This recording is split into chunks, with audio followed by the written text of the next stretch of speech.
Good evening and welcome to the City of Battle Creek, Michigan. And this is our Battle Creek City Commission meeting for March 1st, 2022. It is 7 p.m. Just a couple notes. First of all, we're not going to be live on Facebook anymore. We will now be using YouTube, is that correct, as our modem. And then, of course, we're always live on Access Vision. At this period of time, we're going to have a moment of silence, and then we'll stand and have our Pledge of Allegiance by Commissioner Sophia. If you're able to stand, please stand for a moment of silence and then our pledge.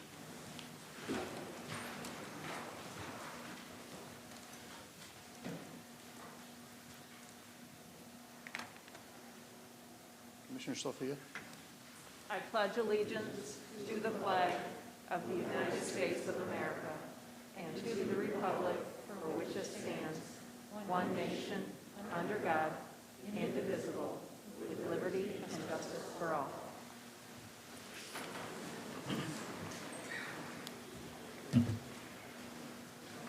Madam Clerk, if you'll please call the roll. Commissioner Blood? Present. Vice Mayor Ferris? Present. Commissioner Herring? Present. Commissioner Lance? Here. Mayor Benke? Here. Commissioner Morris? Present. Commissioner Reynolds? Present. Commissioner Sophia? Here. Commissioner Zenda Wilson? Present. Thank you. And thank you very much for all the commissioners for being here in attendance tonight.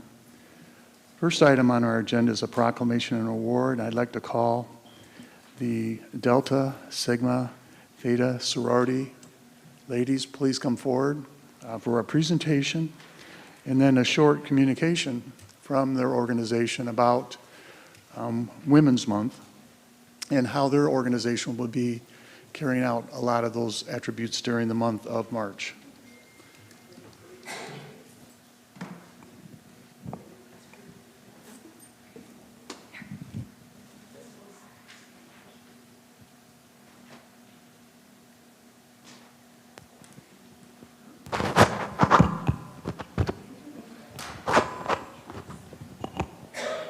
Well, I want to welcome, this organization has been involved with our city commission meetings for a number of years, and I've always taken great pride in watching them grow and contribute to our community, making it better.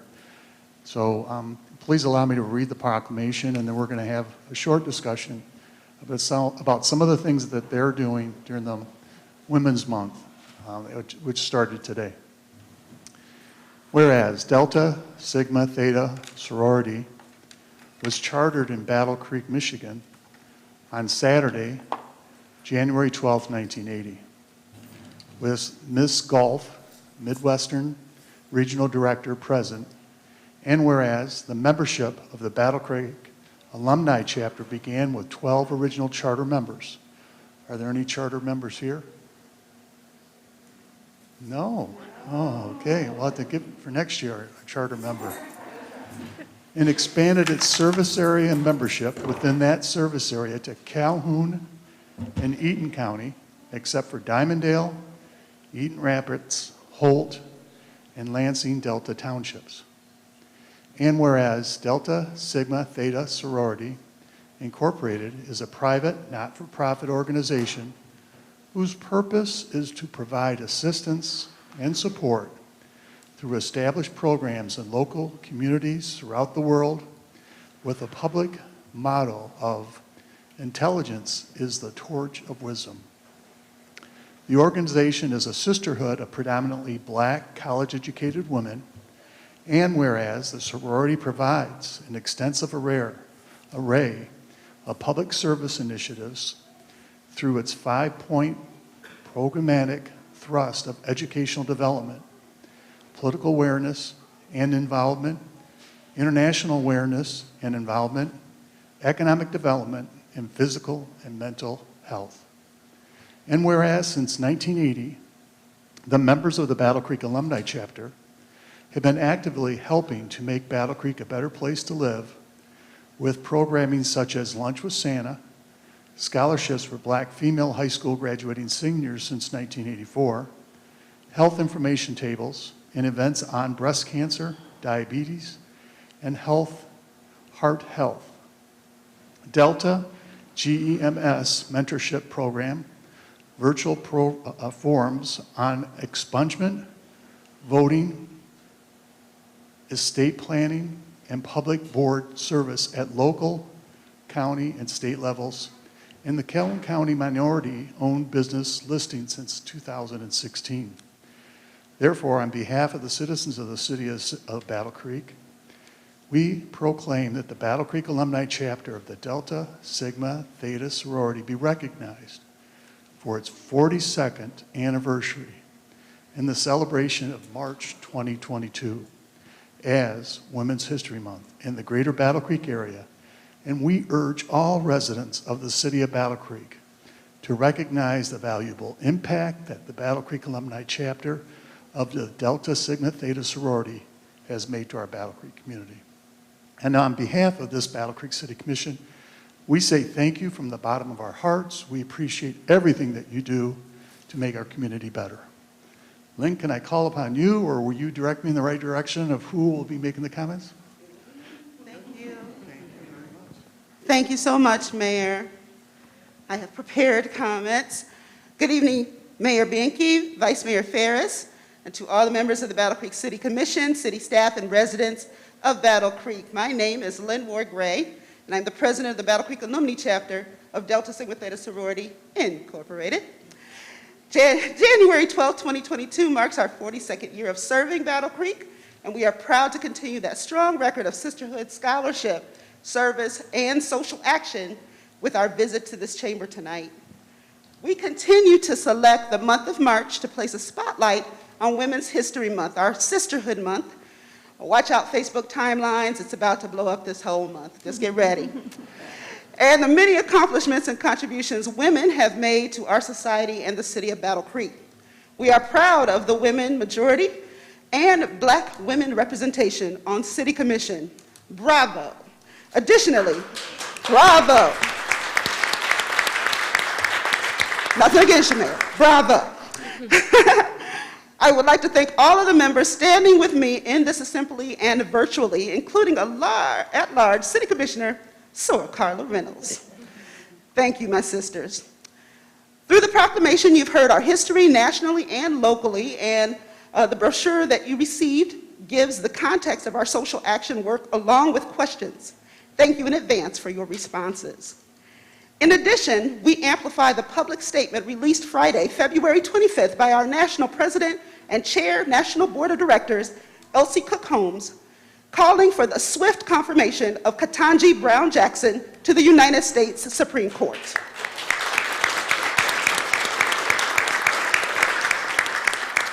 With that said, I'd like to take a quick moment to invite you to join us at some of our upcoming virtual events. Please like, share, follow us on our Facebook page at DSTBCAC1980 or view our website at battlecreekdst.org.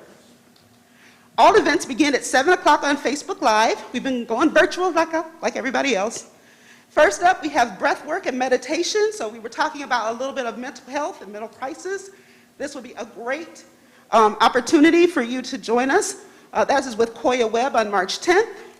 Prevention and early detection of breast cancer with a focus on African American women with our chapter member, Dr. Jennifer Webb, on March 15th. A ready and real conversation on how to avoid financial fraud and scams on April 28th. Get on board, part 3. Yes, my co-chair over here for social action. See, she's excited. So for those who attended 1 and 2, but maybe you're ready to run for elected office, and that's what we'll be talking about on May 25th. Another ready and real conversation on estate planning on June 23rd. The last event takes place 11 a.m. to 6 p.m. on Saturday, June 18th. That's right, our health and information table returns to the Juneteenth Family Day celebration in Claude Evans Park. We're back. Yes. We'll have fans. I strategically placed Commissioner Herring. Where did she go? Down on the side. That was Carlos. Oh yes. Commissioner Reynolds strategically placed. We'll have fans for sale. And our fundraiser that never ends and other resources for our community. However, you don't have to wait. You can always purchase our fans at our partner nonprofit, the Arts Center of Battle Creek, during business hours. We certainly urge you to support the adoption of Ordinance 318 to add the federal holiday Juneteenth to the list of official city holidays tonight. On behalf of the Battle Creek Alumni Chapter of Delta Sigma Theta Sorority, I thank this honorable body for the opportunity to address you today. We would also like to thank City Manager and City Clerk staff for their support and 2 City Commissioners for being present for our photo earlier. We hope you enjoy your snack pack. It sounds like you guys are going to be in for a long night tonight. Please know that our chapter will continue to stand with you to strengthen the great city of Battle Creek. Good evening. Thank you so much, Mayor.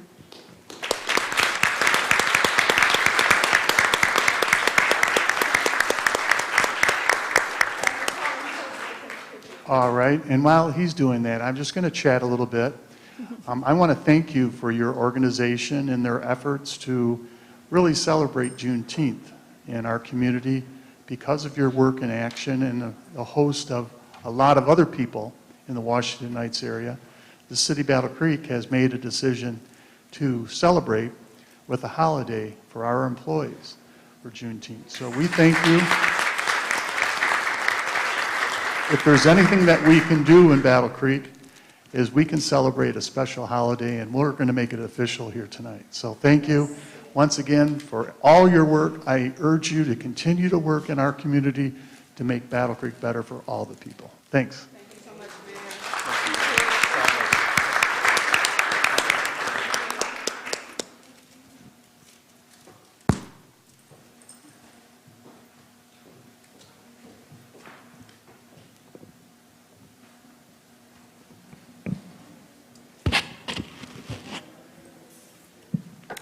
Thank you, Mayor.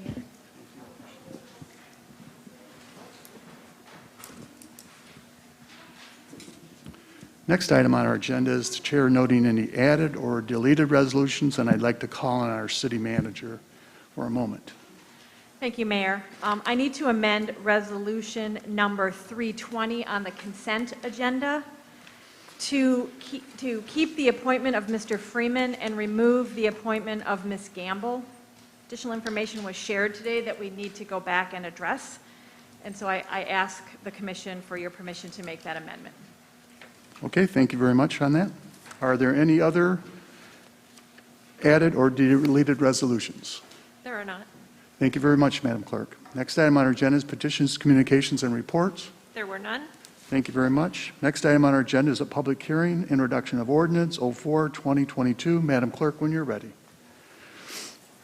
The proposed amendment would modify the ward boundaries to bring them into compliance with Section 3.1, Wards and Precincts of the City Charter. Section 3.1, City Charter states the City of Battle Creek shall constitute 5 wards. Wards shall be established by the City Commission, including all city territory containing as near equal population in each ward as is practical, and which contain contiguous and compact areas not less than 90 days prior to the regular city election, and shall remain established until such time as the population estimates for any of the 5 wards, based upon the latest federal decennial census or any special census, discloses an imbalance of more than 10%. The 2020 census disclosed an imbalance of more than 10% in Wards 3 and Ward 4. Therefore, it was necessary to redraw the boundaries to reestablish balance amongst the 5 wards. This ordinance amends Part 2, Title 2, Chapter 206 of the Battle Creek Code of Ordinances to modify the boundaries of precincts 1, 2, 3, 8, and 18, and to adopt the City of Battle Creek Precinct Ward Map 2022 with the 5 wards. I move for the introduction of Ordinance 04-2022. Support. It's moved and supported to introduce ordinance 04-2022. Are there any comments on this introduction by the public? Are there any comments by the public? Hearing none, any comments by the commissioners? Commissioner Reynolds or Commissioner Bonica Herring? Thank you, sir. I just want to know how long have this, hold on one second. No, I lied. I have a comment for something else. Never mind. No? Okay, thank you, no problem. Are there any other comments by the commission? Yes, Commissioner Blood. I just want to lift up all the hard work that the clerk's office has done in preparing this. Again, you gave a great presentation at our last meeting, and I appreciate you bringing this forth. I know this can be thankless work and the minutia, but I want you to know I appreciate it. Thank you. Thank you, Commissioner. Any other commission comments or questions? Commissioner Lance. I'd just like to welcome everyone to Ward 5.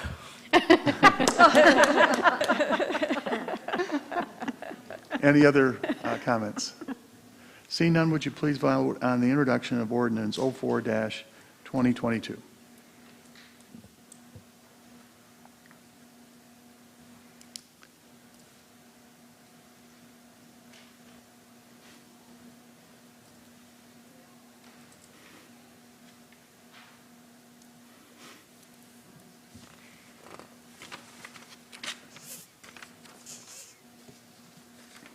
Commissioner Reynolds? Yes. Thank you. The introduction has been approved.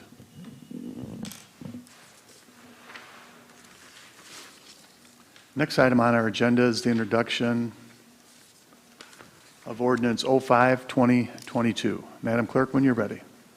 Section 4H of the Michigan Home Rule City Act, Act 279 of 1909, MCL 117.4H, authorizes each city to provide in its charter for the use, regulation, improvement, and control of the surface of its streets, alleys, and public ways, and of the space above and beneath them.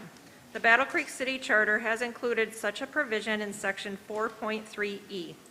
The City Commission, through this ordinance, can give an official, such as the city's Director of Public Works, the authority to issue rules and regulations regarding the use of city streets. The city's Director of Public Works is a civil engineer and has several other engineers on staff in the Public Works Department, all of whom are best suited to exercise the necessary engineering judgment in making decisions regarding the placement of traffic control devices within the city. This ordinance amendment would give that authority to the Director of Public Works rather than require the City Commission to make those decisions.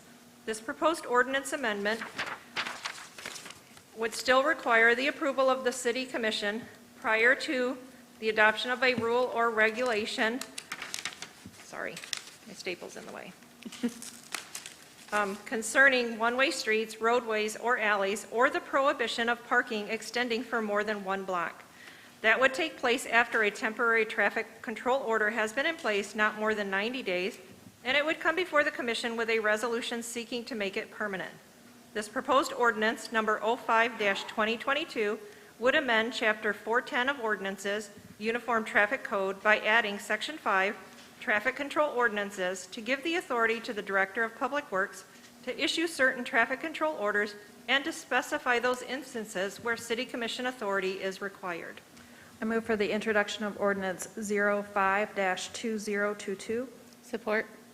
It's been moved and supported to introduce 05-2022 proposed ordinance. Are there any public comments at this time? Yes.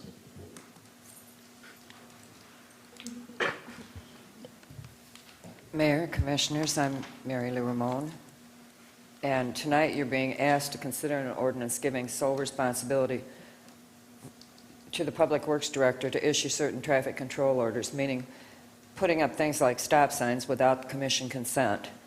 I think this is wrong. The Commission is the only voice that we, the people, have, and I ask you not to give your or our rights away, and to please vote no on this ordinance. Thank you very much for your comments. Are there any other? Yes, John Kennefick.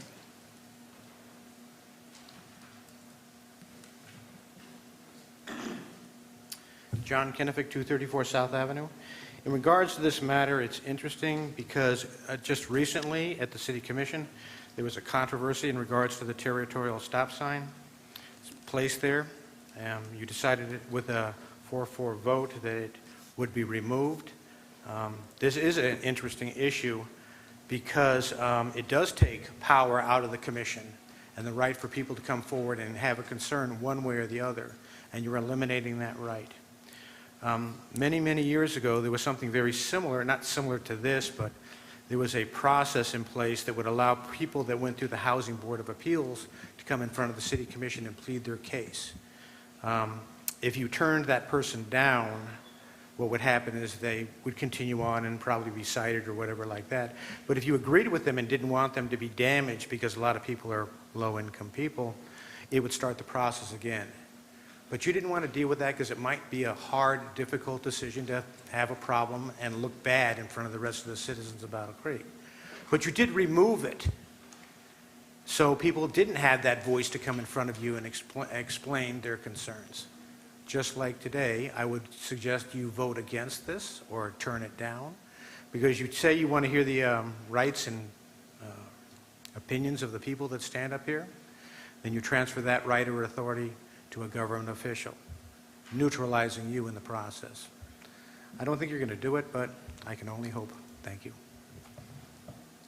Thank you, John. Are there any other public comments at this time? Seeing none, we'll go to the commission. Are there any commission comments? Commissioner Benica Herring and Commissioner Wilson. Thank you, sir.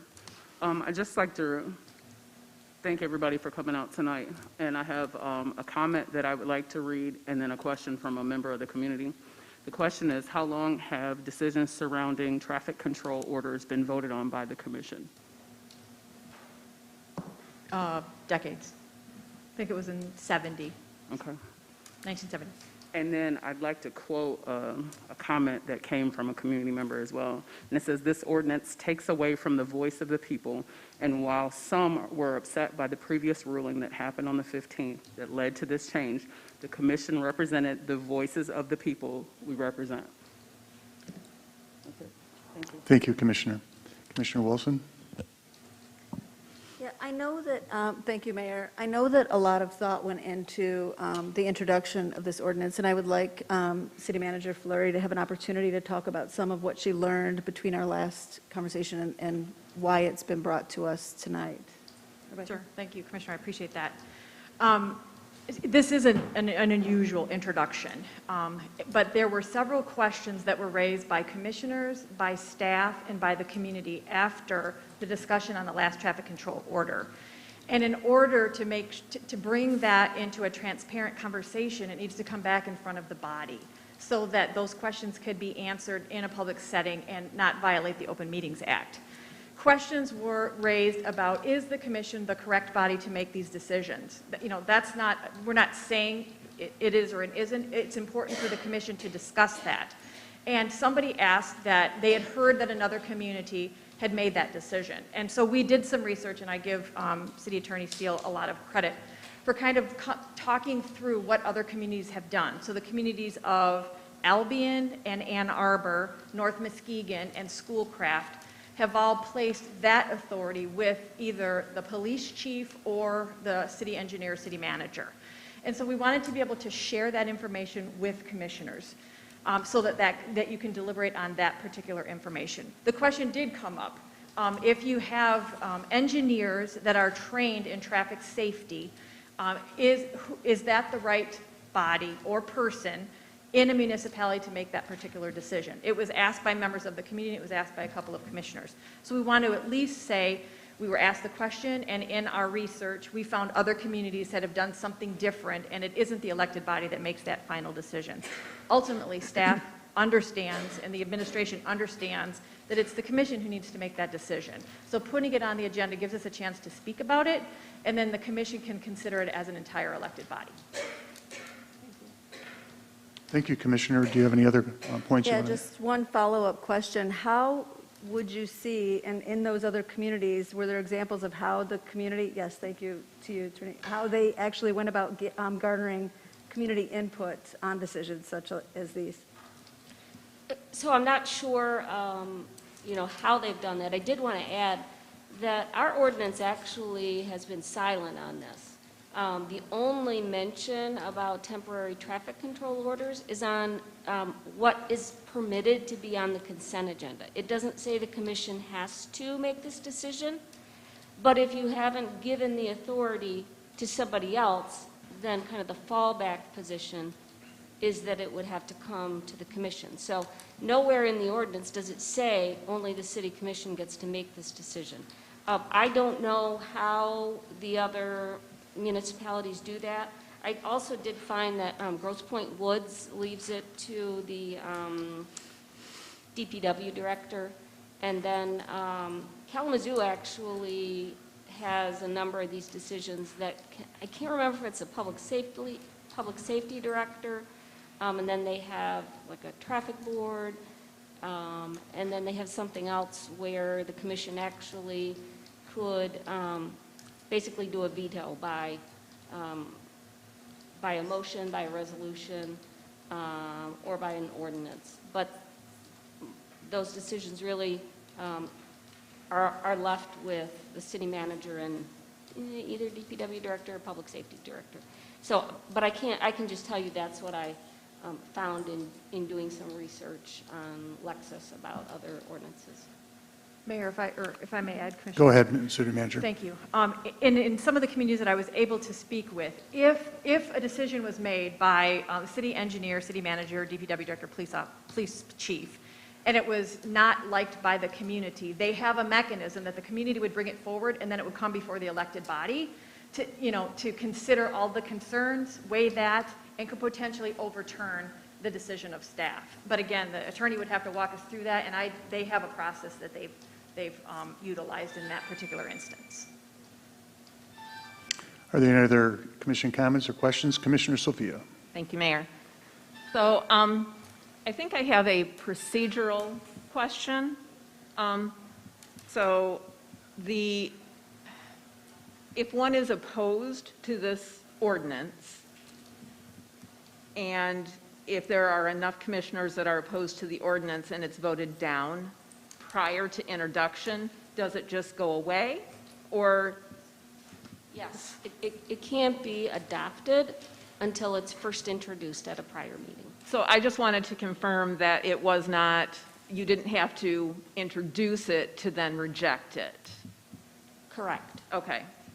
I guess I would argue that traffic engineers are not infallible, and we need to look no further than Beckley Road to see a shining example of inefficiency and ineffective flow of traffic. Now, I'm not saying that anyone in the city had anything at all to do with the way that the traffic moves on the other side of M66, but I'm sure that there were many engineers with many degrees that designed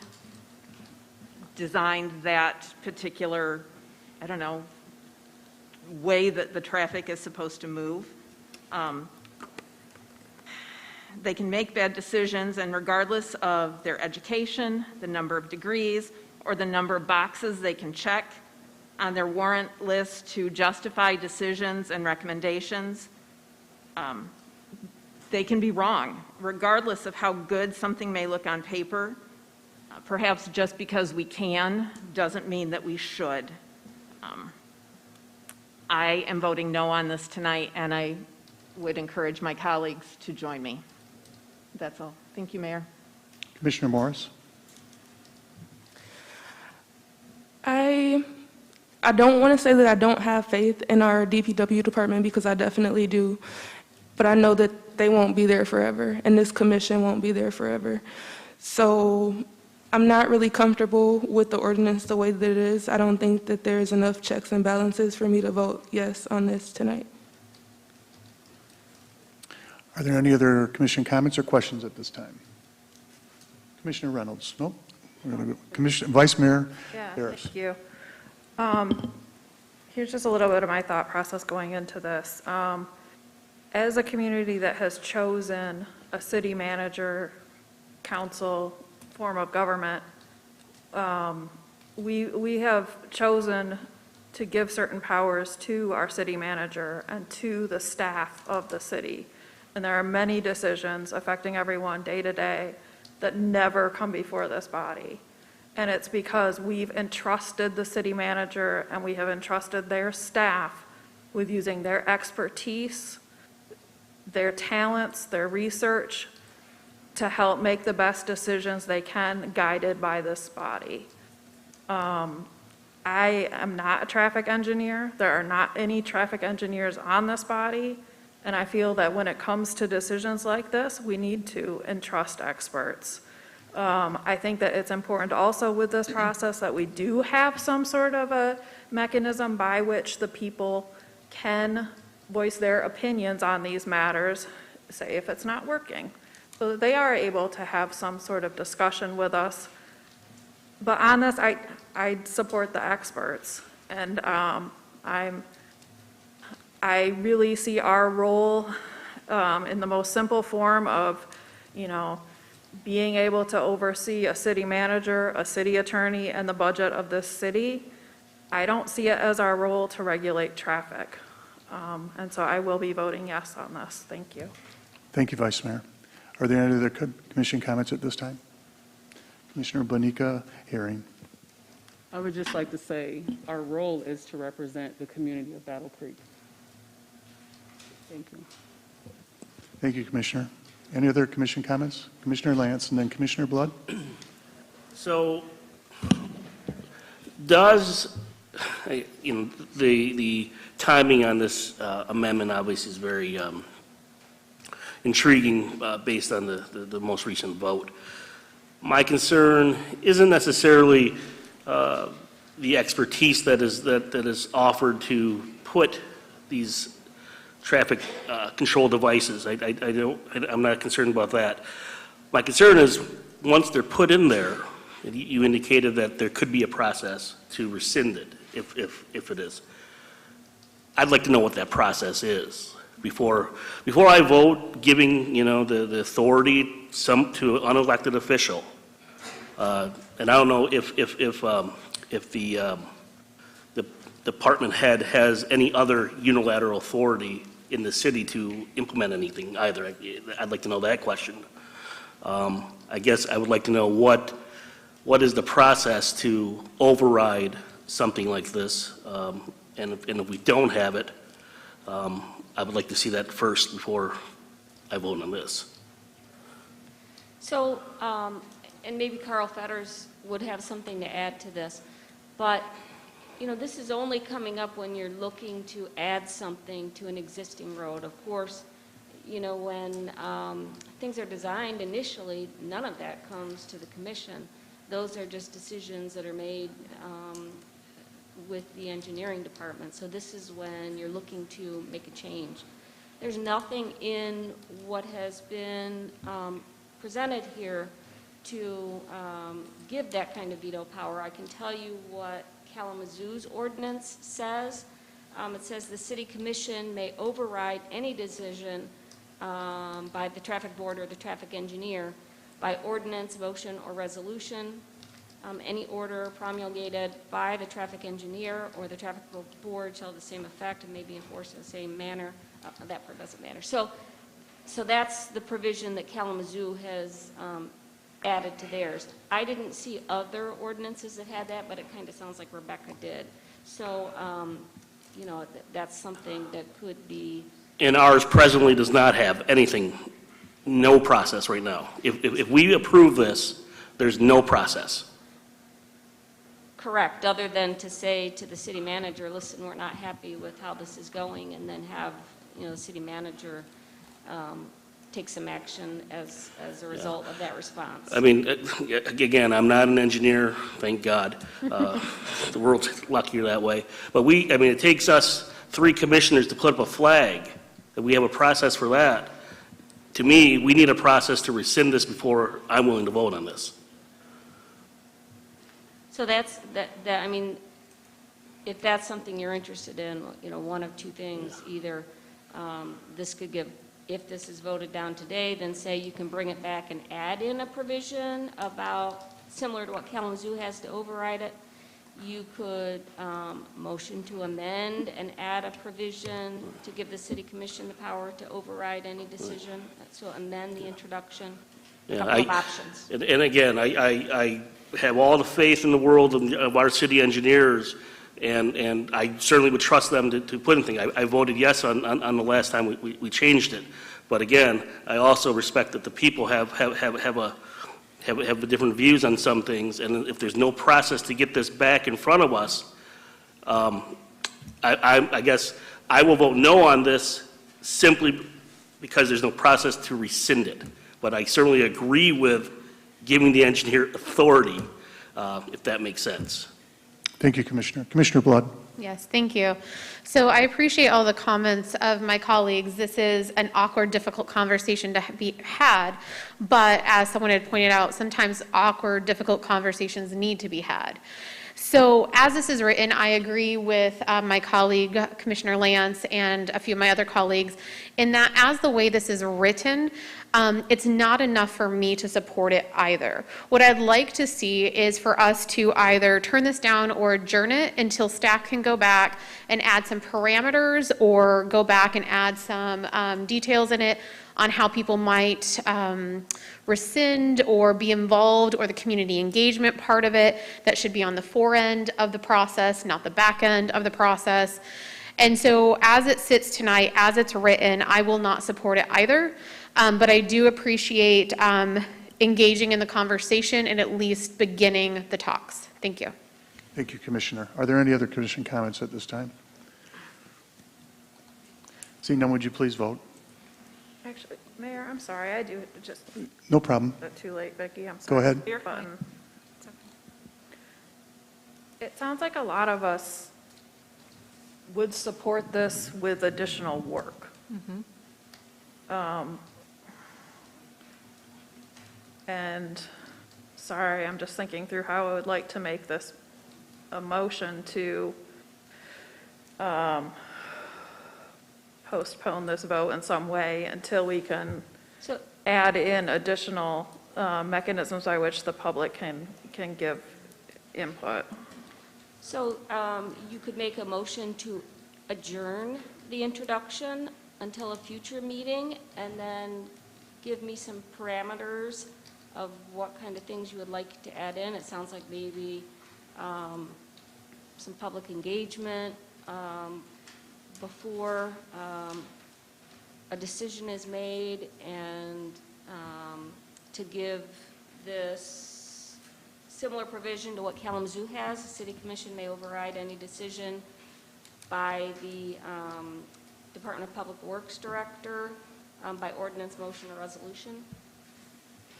But so that's the Okay. first yes. How do you deal with this? You could motion to adjourn it until a date. Give me a date in the future. I would like to make a motion to adjourn this introduction of ordinance until the first meeting of April, and that a provision is added to this ordinance that allows for community feedback. I'll support that motion.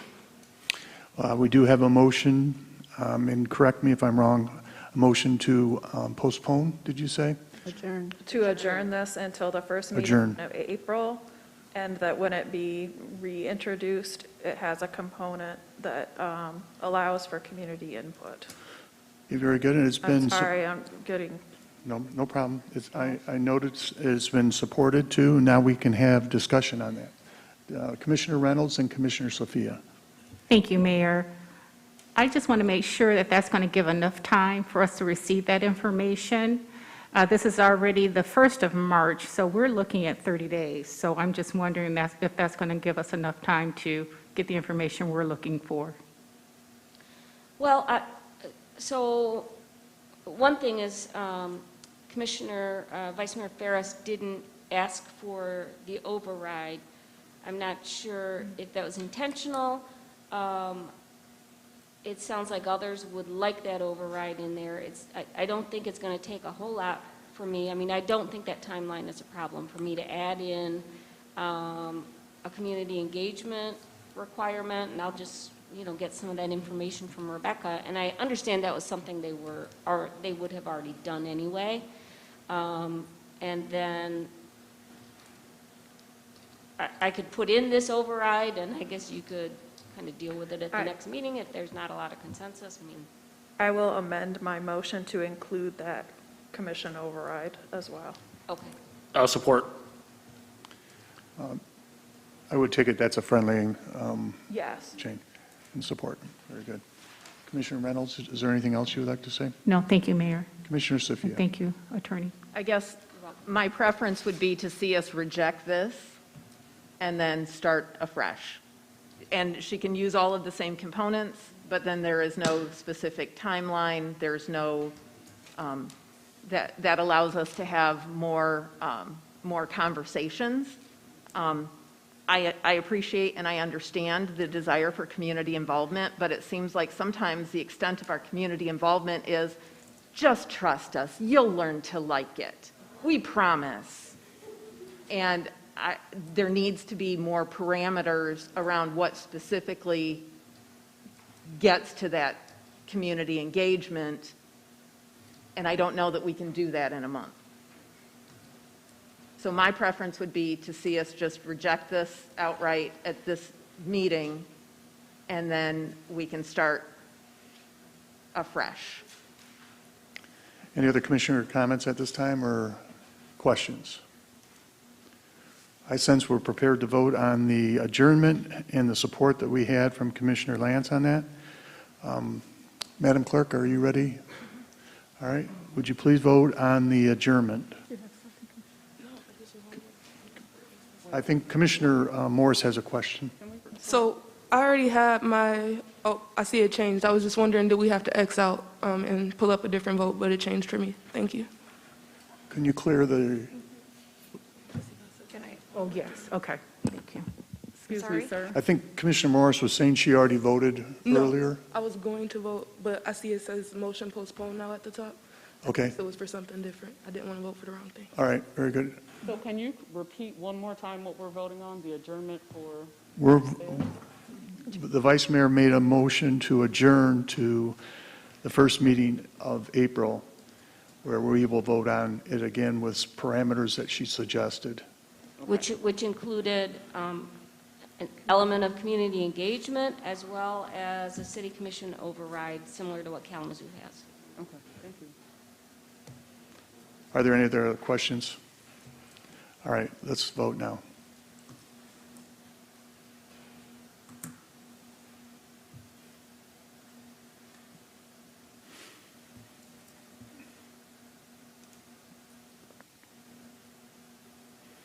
All right, we're back to our original introduction of Ordinance 05-2022. Are there any additional comments?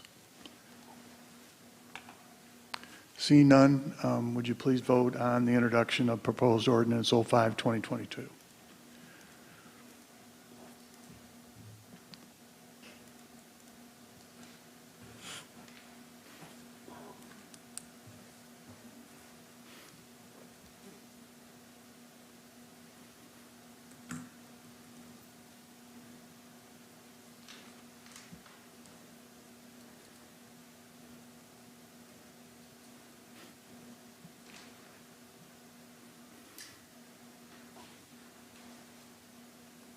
Commissioner Sophia? No. Thank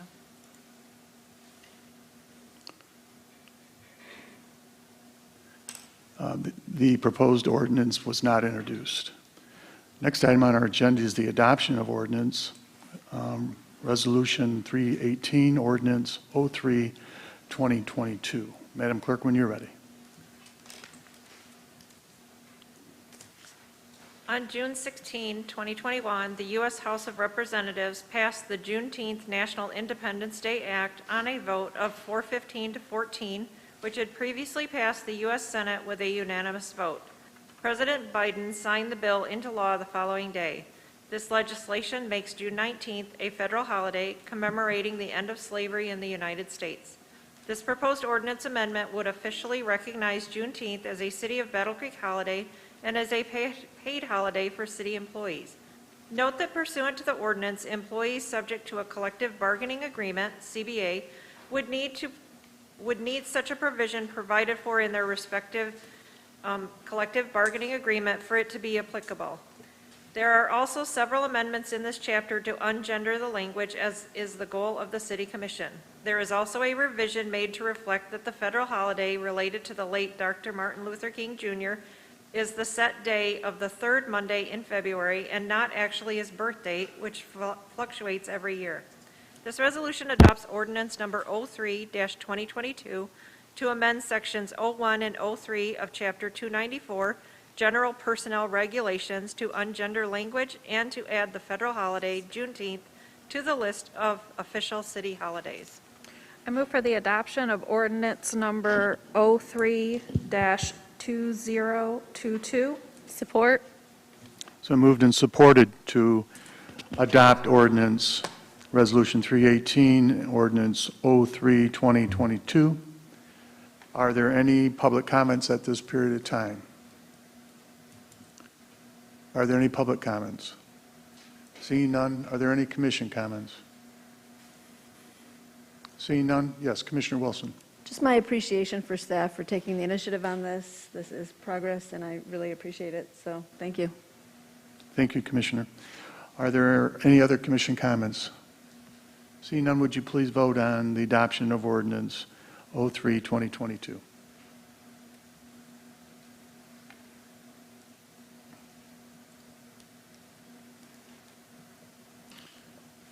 The adoption of ordinance 03-2022 has been approved. Once again, thank you.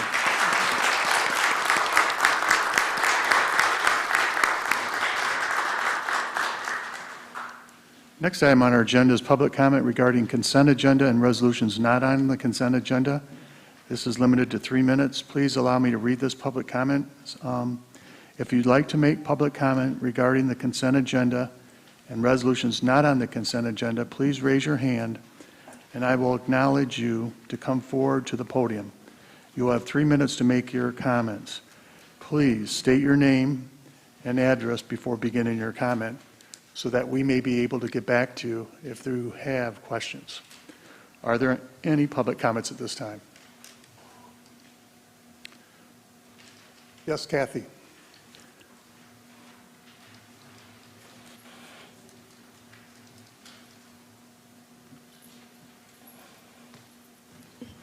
Thank you for recognizing me, Mr. Benke, Mayor Benke, excuse me. Thank you, Commissioners. I'd like to comment on 2 items today. I was rather intrigued by the notice of intent to rescind the vote from February 15th. I'm interested in hearing more about that. And while I understand that that certainly is a regulated motion or activity within Robert's Rules of Orders, I'm just wondering if we've had a precedent for that in the past, and I'm curious about that. And I do believe the vote failed, so actually this is a renewal, I think, of the consideration of 311. The next item I'd like to mention is I'd like to lobby on behalf of the Share Center in Resolution 326, in that I've been volunteering for there for quite a while right now, and I'm able to see firsthand the excellent work that they do with the bare minimum of their needs being met in regards to them as an organization. They've been here for 30 years serving the most marginalized folks in our community, and it's amazing the impact that they've made. We know that they adjusted their services in response to the changing COVID protocol, and they continue to do that. And so I just want to urge you to remember that the ARPA funds for them in particular represent an opportunity for them to bolster their infrastructure in preparation for what we know is going to be an ongoing increase, probably in the mental health and addiction needs of our community. After COVID, once we somehow get back to something closer to normal, all the experts and all the evidence is suggesting that there's going to be an increased need for emergency services in regards to those mental health and addiction issues in particular.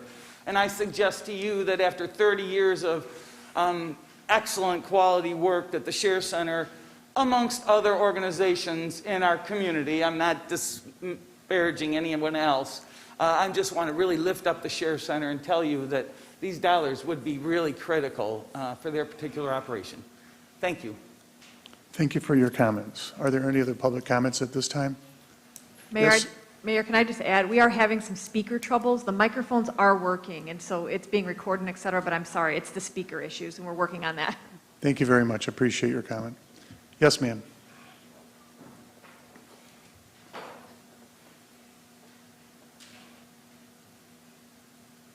Hello, everyone. My name is Brittany Dowdy, and I live at 28th Street on the corner of, well, right in between 28th Street and Territorial.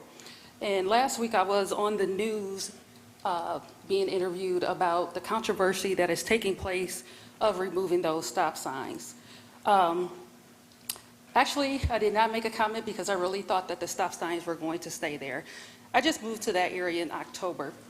And on the news, in the interview, if they had to play the whole thing that I said that stop signs are only a tool to help. Back in 2020, we were hit, my mother and I and my 4-year-old son at the time, we were hit by Sam's Club.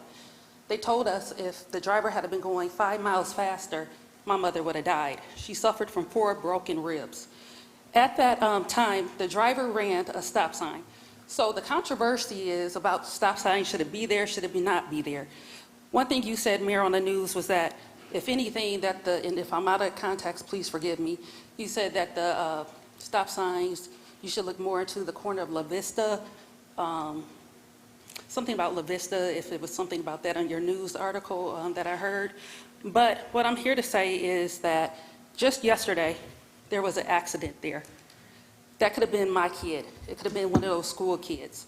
So 30 days, 60 days, 90 days it takes to make a habit. You put those stop signs up. I'm seeing people getting confused because they got used to the stop signs being there. Some people stop, some people go through them, some people slow down for them. What I'm asking is to consider putting them stop signs back up, because if you go over to 28th and Highland, where there's hardly any cars there, there's a 4-way stop there. Funeral processions, someone said something about that, has never slowed down for traffic there. Most funeral processions are led by either the funeral home or the police. So I don't think those stop signs would cause those to slow down either.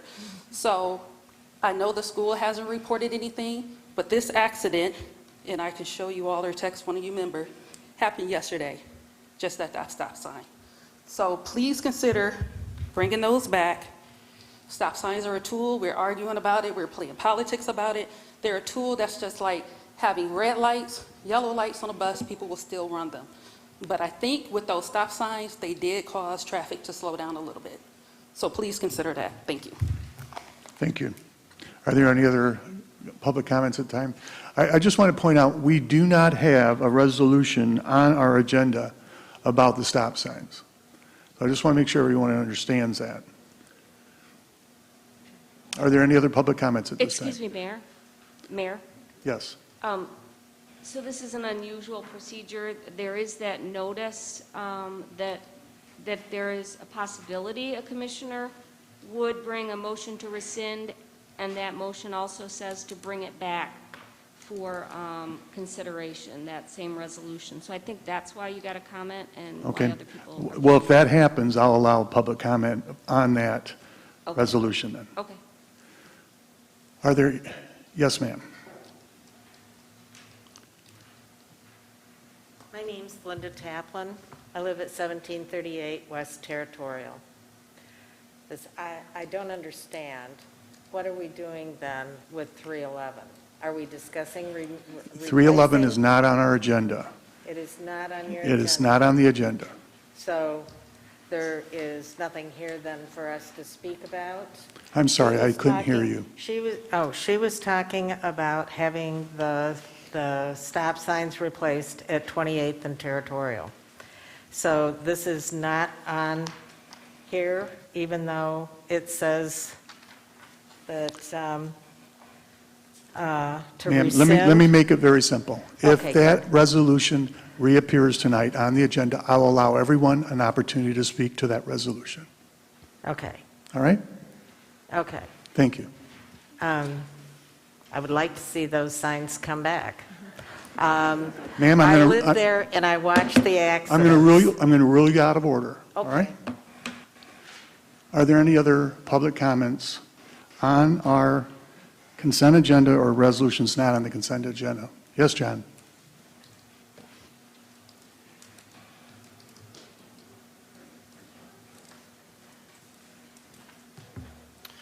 John Kennefic, 234 South Avenue. This is in regards to Resolution 326, the American Rescue Plan Act. The resolution has to deal with federal money transferred to the city government of Battle Creek, and the resolution itself is involved in $7,933,000 federal tax dollars that are in play tonight. 28 members of the 501(c)(3)s applied for these dollars. There are two options in your backup materials. First option, A, you will agree to a total of 13 applicants, and 12 of those applicants will be fully funded. One of the 13th applicant will not be, it'll only be partially. The second option you'll have is a total of 21 applicants will have been approved. 15 of these applicants will be fully financed, with 6 of those applicants only partially financed. It is in the best interest of the Commission to vote for option B, since the people receiving the money will in the next election vote for the current commissioners. The current commissioners will then continue to raid the federal treasury for the purpose of being reelected. Now, there are two things that are happening here in this resolution. One has to do with the Washington Heights Methodist Church, which will be receiving $360,000, and also in option B, New Level Sports Ministries will receive $1,200,000 if you go with option B. Now, it makes me wonder if there's a blurring of the line between church and state. I would say that the Washington Heights United Methodist Church and the New Level Sports would probably disagree with me. On the New York bestsellers time list in 1992 was a book called Government Racket. From this book, I'm going to use some excerpts, and these are only a few. $3.1 million to convert a ferry boat into a crab restaurant. $107,000 federal money spent to study the sex life of Japanese quails.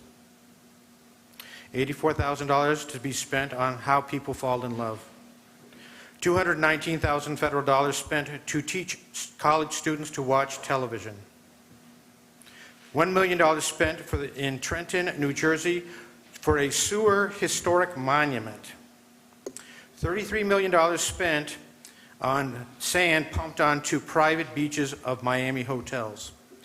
And finally, last but not least, $19 million to examine gas emissions from cow flatulations. When the people find that they can vote themselves money from the public treasury, that will be the end of the republic. Benjamin Franklin. Thank you. Thank you, John. Are there any other public comments at this time? I am not seeing any other public comments at this time. Next item on our agenda is commission comment regarding meeting business. Vice Mayor? Thank you. So, as Kathy and Thea pointed out, there is kind of an anomaly of Robert's rules on our agenda tonight. I was not able to attend the last meeting. I've been recovering from a concussion. I don't recommend them. Take care of your heads, guys. So that vote that took place for Resolution 311, for folks that weren't following, it was a tied vote. And when we have a tied vote, the vote fails. I just wanted to put this on the agenda tonight so that I might have a chance to talk about it briefly and let folks know that I would have been a yes vote on that. I will not rescind the vote from the last meeting. The only reason why I will not be rescinding it is because I think that reinstating those stop signs would cause further confusion at that intersection. I do fully support, though, in the future, looking into, sorry, our speakers just went out again. I would like to come back to the ordinance that failed earlier tonight and have greater input from our traffic division when making such decisions. So again, I will not be rescinding that. Sorry for any confusion that caused anyone. I just wanted to make sure that that was on the agenda so that I did have the opportunity to speak publicly about it and to have discourse about it in an open forum. Thank you. Are there any other commission comments regarding meeting business? I would, I'll Go ahead. move for the approval of the consent agenda. Support? It's been moved and supported to approve the consent agenda. Are there any questions by the commission? Seeing none, would you please vote on the approval of the consent agenda?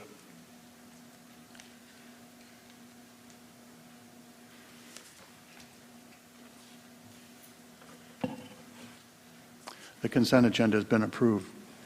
Next item on our agenda is resolutions not included on the consent agenda. Resolution 326 is our first one. Does the commission want to take a break before we get into this, or do you prefer to just move right through it now? Let's plug along. I'm not hearing anyone wants to take a break, so let's go ahead and get started. Madam Clerk, when you're ready. In 2020, the city of Battle Creek was allocated $30,545,339 in American Rescue Plan Act, ARPA, state and local fiscal recovery funds, SLFRF, to provide support to local units of government in responding to the economic and public health impacts of COVID-19. The funds may be used to address COVID-19 and its impact on public health, as well as addressing economic harms to households, small businesses, nonprofits, impacted industries, and the public sector. At the direction of the City Commission, the city set aside $7,993,004 of ARPA funds for subawards for eligible projects submitted by local organizations. The city held a series of town halls in the last quarter of 2021 to receive public input on funding priorities and to allow local organizations to submit funding requests. Organizations seeking funding were required to provide a general project overview, followed by supplemental information addressing the extent to which their project addressed the negative economic impacts of the pandemic and any use of evidence in the formation of their request. Applicants were also asked to provide budgetary information and to identify funding partners or other ways in which they propose to leverage ARPA funds. This resolution authorizes the expenditure of $7,993,004 in American Rescue Plan Act state and local fiscal recovery funds for various community-sponsored projects in response to the negative economic impact caused by the COVID-19 public health emergency. I move for the approval of Resolution 326. Support? Been moved and supported to approve Resolution 326. I first would like to call upon Commissioner Wilson. Did you want to say something at this time, or? I would love to. Thank you. All right. You're reading my mind now. So I want to begin with appreciation for all of our community partners. Your commitment to our fellow residents is laudable and inspiring, and reading each one of these proposals had me proud to be in Battle Creek and to call each of you partners. I think that when we take care of each other, we are better off as a community, and you have demonstrated your willingness to step into that space. So I thank you from the bottom of my heart, honestly. I also want to thank city staff for all the work that went into this process, because I know it's not been easy and it's new for all of us. So we have stumbled, we've had hiccups, and I'm grateful for the grace that we've provided each other as we navigate this challenging and very, very important decision-making process. That said, I really appreciated both options that were in front of us, and I would like to, is now the time to make a suggestion if I have a suggestion for the group to consider? If I could have a point of order, a suggestion here. So I think things are going to get changed up. We have 3 applicants where we have various commissioners that have some conflicts of interest. And so we need to make sure they're not all lumped together, because then those commissioners that have isolated conflicts of interest wouldn't be able to talk and comment on those. So I would suggest initially that there be a motion to amend and pull out the 3 applicants where there's a conflict of interest, and then have those considered separately to limit where commissioners have to recuse themselves. So let me just add to that. The 3 would be Community Action, Neighborhoods Incorporated, and the Washington Heights United Methodist Church. So I think what we're suggesting, if the commission would consider, would be to amend the motion to pull those three out to be considered separately so that those commissioners with a conflict can recuse themselves, but yet still be part of the discussion for the other projects. Okay, do we have a motion to that effect? Go ahead. Excuse me, Mayor. City Manager, could you repeat those three for me again, please? Yes, of course. Community Action, Neighborhoods Incorporated, and Washington Heights United Methodist Church. Thank you. Commissioner Blood. Yes, I move to amend Resolution 326 and pull for further consideration Community Action, Washington Heights United Methodist Church, and Neighborhoods Incorporated of Battle Creek so we can have further discussion. Commissioner Reynolds supports. Okay, it's been moved and supported. We do have a resolution on the floor, and we can now discuss it. My question would be, the commissioners that do have a conflict will not be able to participate in this discussion. Is that correct? Well, we're going to have the vote first on amending to pull those three out of it. And then they, and I guess I would suggest that you say that they'll be each considered on a separate motion, if you wouldn't mind making sure we have that tweak. And then we'd have a vote on that, and then we've already had those three pulled out to be considered separately, and then the other commissioners, if that motion to amend passes, would be free to discuss all the other applicants. Okay, just a point of clarification. Will the three individuals that have a conflict be able to vote on this First Amendment? They can vote on the amendment. Okay, thank you. Are there any comments? Commissioner Blood. Yes, I move to update my motion to ensure that the three pulled will have future individual motions. Commissioner Reynolds supports. All right, it's been agreed to. All right, Commissioner Benica Herring. I just want to ask, are we able to do those three that have been pulled into separate? Can we do those first so that there's no, that gets rid of the confusion? I think you could. I guess if you don't mind another friendly amendment and say, let's consider those first. Okay. I don't think Commissioner Blood heard you. Could you repeat? Well, no, so you want me to add that to, okay. Another amendment to my. Well, excuse me, not another amendment, but to clarify that Okay. amendment. To clarify my previous motion to discuss those three first prior to the package. Commissioner Reynolds supports. Okay, now does everyone understand what we're doing? Yes. Vice Mayor. I just have a comment on that. Our broader discussion might affect the dollar amounts going to those three organizations. So would it make sense to put them first then? Are we, I'm just confused like procedurally how we're going to go. Are we going to have the discussion of everything, come up with numbers, then vote on three resolutions, then vote on one resolution that has the rest of them lumped together? Is that what's being proposed? I guess I'll let Rebecca Let talk. me give it a try, because this is unusual, but we want to make sure that the commissioners can talk about the group or exclude themselves from the projects. I think what we envision, again, I don't want to make an assumption. With the two proposals that were presented, those three that we mentioned are relatively high when you talk about scores and have been proposed to receive the full funding they've requested. Certainly, if commissioners wanted to change that amount, as you consider, for example, community action, the commissioners could discuss that at that time. You're just considering community action with one commissioner recusing themselves from that discussion and ultimate vote. So you don't necessarily have to go to the big group, but you will have to come up with, you will have to vote on the amounts for those three individual ones. And the motion is to do that first. And so if I could add on to address Vice Mayor Ferris's concern, so if this motion to amend and pull them out and consider them separately first, someone certainly could motion to amend for a lesser amount for a particular one.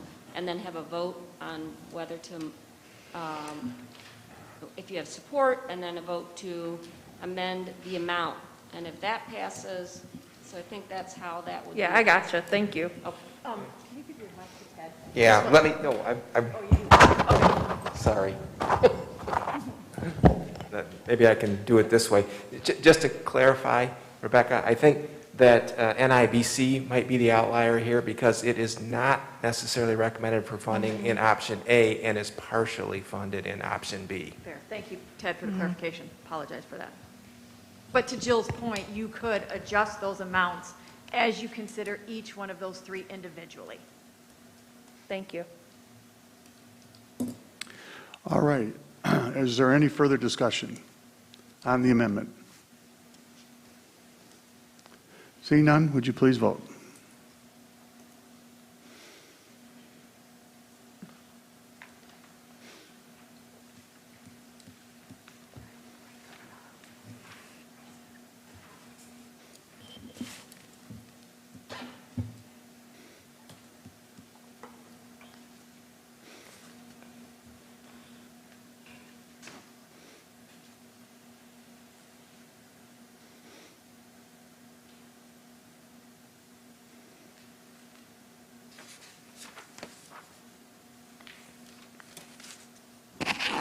Commissioner Reynolds? Yes.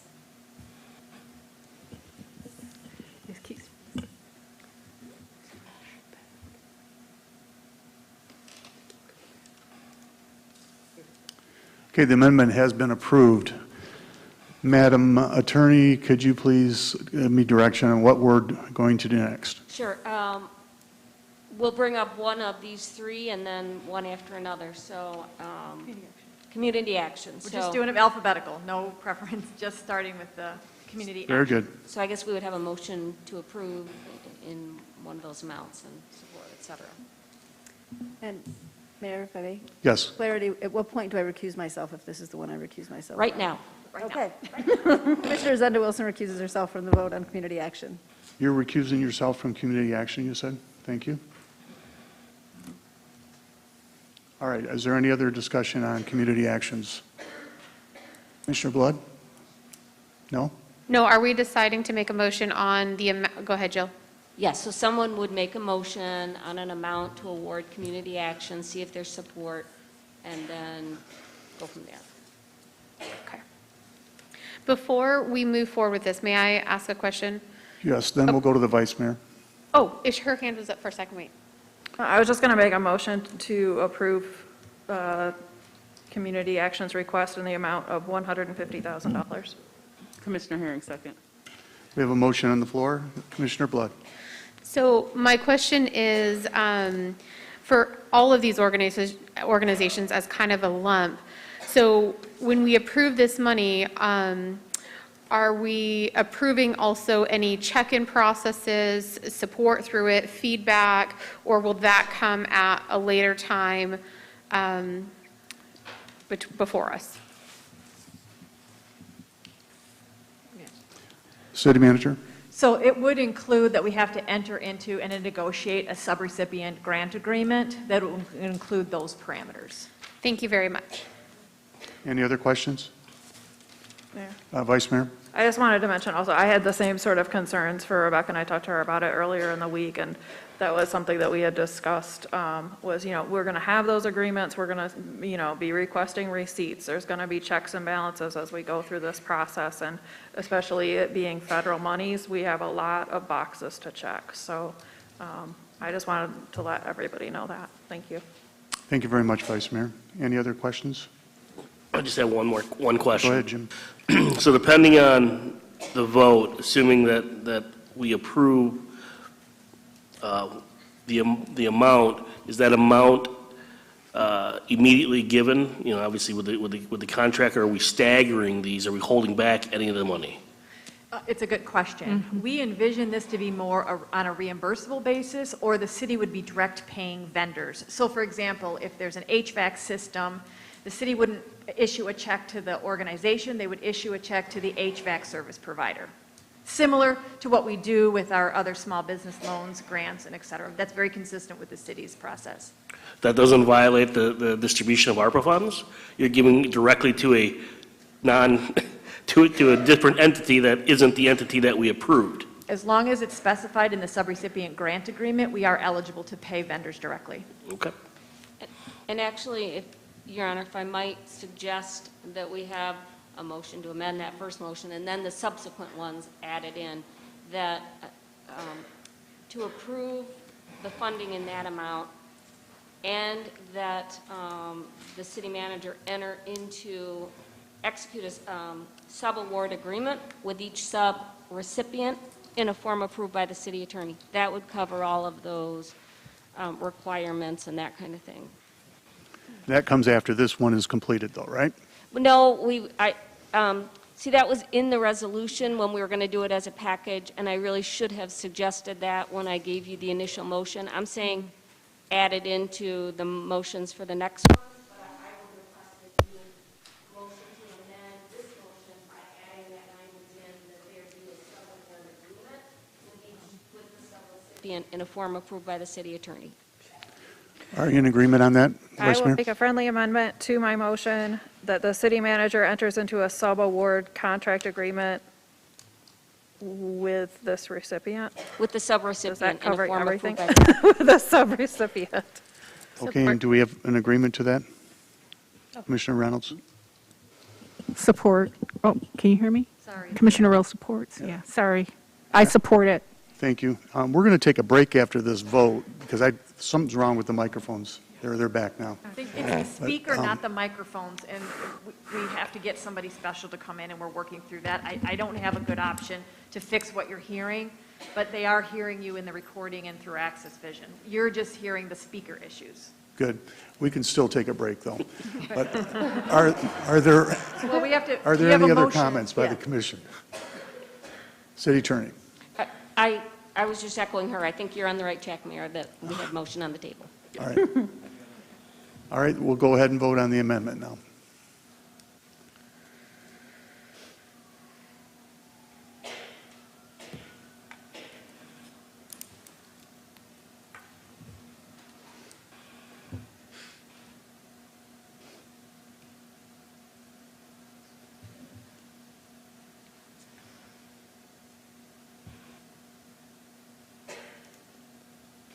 The amendment has been approved as per our description.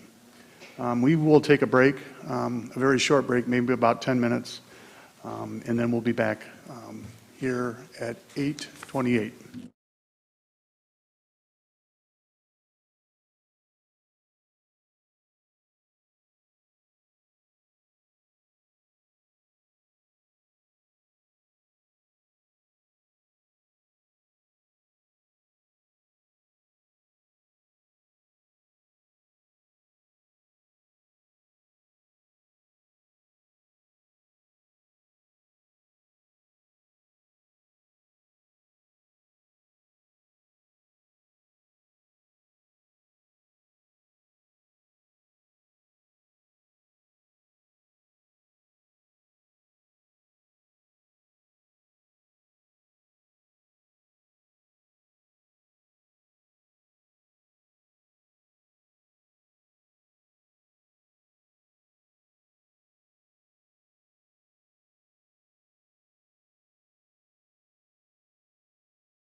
Okay, thank you very much for the short break. City Attorney Steele, would you please remind us where we're at now and where our next... Yeah, so I think there was a motion that was amended, and it was seconded, and I think we need to have a vote on the amount for community action that was amended with the language about a sub-award agreement. Am I right, Vicki? Yep. Okay. So we need to have a vote on that. Or discussion. I thought we voted on the amendment. I think we already voted on it. I thought we voted on it. Yeah. We've already voted on the amendment. And community Yeah, they action. voted on Voted on community the- action at $150,000. Correct. They voted on that already. Yes, we did. But there was, in the middle of it, there was an amendment. They voted on the Or- amendment to add that language about the sub-award agreement, was my understanding. And so then we need to go back to either have additional discussion, or if there is none, to vote on that amount for community action with that added language about the sub-award agreement. I believe she's right. Okay, does everyone understand where we're at now? Okay, is there any other discussion? See none, let's vote on the amendment, right? Yes. On the amended motion, yes. On the amended motion. Okay.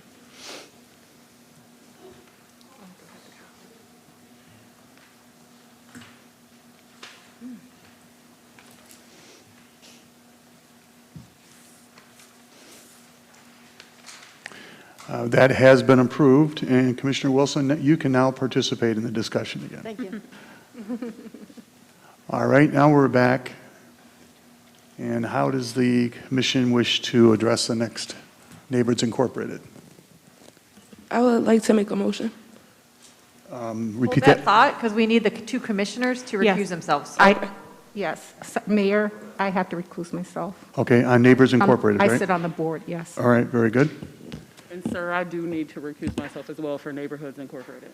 All right, so we have 3 commissioners that will recuse themselves on Two. Neighbors Two. Incorporated. 2. Two. All right, very good. And Commissioner Morris, did you want to make a motion? Yes, sir. I move to award $500,000 from the proposed option A, $1.5 million designated to CCG. I would like to give $500,000 from that to Neighborhoods Incorporated to execute the sub-award agreement. And is there support? Can I ask you what the amount was? 500,000? And I think, Jill, we have to put language in there in regards to the subrecipient agreement with the city. She did add that. Oh, sorry, I missed that. Yep. Do we have support? What is the total amount, I'm sorry, Commissioner Morris, then, if you remove 500,000 from what I think you said was, option A from CCG, 500,000, move that to NIBC, what does the total NIBC, what's your motion as far as total award to NIBC? So the total award to NIBC would be $500,000 and CCG would still be getting $1 million. All right, I need support on that. I'll support just to get the discussion going. Thanks. Now we can have discussion. Commissioner Sophia. I'm sorry, I missed that. So 500,000 to NIBC and what to? What, if I might clarify, she said, and this amount to CCG, but I think what she meant was that there would still leave that amount then from the proposals that could go, but we're not, the vote is not having to do with CCG. It's only about NIBC, and she's just talking about where the money would come from, where her proposed. Okay, is there any other discussion at this time? I'm sorry. So to clarify, the amount that we want to award NIBC is $450,000. No, I liked option A, but Neighborhoods didn't make the cut for option A. So I still wanted to award them and keep in touch with option A. So basically, I just wanted to amend option A to add Neighborhoods for $500,000 and amend CCG's from $1.5 million to $1 million in option A. but we're not voting on the options. We have to vote on neighborhoods specifically, so I had to just make sure I identified where I was pulling those funds from. A clarification for Commissioner Lance. You see that there is an option that gave $450,000 to neighborhoods. What Commissioner Morris's motion, if I understand it, and I just want to clarify for both of you, would give a total amount of $500,000 to Neighborhoods Incorporated. Did I say that correctly, Commissioner Morris? Yes, thank you. Are there any other questions at this time? May I just make a suggestion? Instead of saying where we might pull money from, perhaps we can talk about it as a lump sum, and so no one gets confused, because I don't know that pulling it from someplace, it's just pulling it from the lump sum and designating where the monies go, and that might assist with a little bit of clarity. That may make it complicated because you have two proposals that have given an amount in each one of them. So that can be discussed at the time if CCG is discussed, either as a lump or by itself, where it could come from. She is just specifying it needs to come out of option A, CCG, reduce their amount from 1.5 to 1 million, and that 500,000 would be her recommended motion for the total for NIBC. I hear what you're saying, but that may be more complicated unless you intend to consider each one of these projects individually. Well, my understanding was we had these two options, but we also had a third available where we could suggest something ourselves. Yes. And it sounds as though perhaps that we are doing a little bit of things on the fly, which is, got to do what you got to do. But some of these are getting pulled from BA, things like that. So I feel like we're going in the direction of option 3, which is, the commission deciding, which might be a little bit more manageable. It was just a thought. Certainly would be up to the commission. The city attorney. So right now, Commissioner Morris's motion did specify where it would come out of, even though we're not doing a ward there. So if somebody is not happy with that language that she included in the motion, then they could make a motion to amend that and take that language out, or, whatever your thought is, to change the amount to NIBC or leave that amount and just leave it at this is what the amount is and not talk about where it comes from. But that would have to be, because we've already had a motion in support, that would have to be a motion to amend that comes to make a change to what she said. Okay, thank you. Are there any other questions at this time? So I know this is messy, so this is going to sound messy, but I'd like to amend, if I could, and just make a motion for a $500,000 award to NIBC. I think we've got a lot more discussion to be had around the other allocations. So there could be a time or need to change some of our amounts as we go along anyway, if I'm listening to the attorney correctly.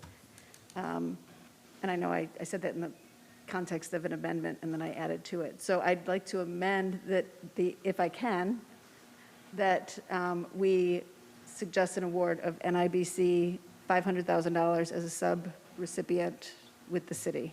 Is that correct? All right, I'm going to ask, is there support for that before we start discussing it? Support. All right, we have support for the amendment. Commissioner Wilson, I'm going to call upon the city attorney, and I want to come back to you to articulate one more time what you just suggested. I was just going to clarify, she kind of just did some shortcuts on that subrecipient language. So my understanding is her motion is to amend to just award NIBC $500,000, and that there would be a sub-award agreement with the sub-recipient that would be required. Thank you very much, city attorney. I got it. All right, is there any discussion on the amendment? Seeing none, would you please vote? Mayor Banky, can I ask who Yes. supported the motion to amend I think Commissioner Blood did. on that one? Okay. you.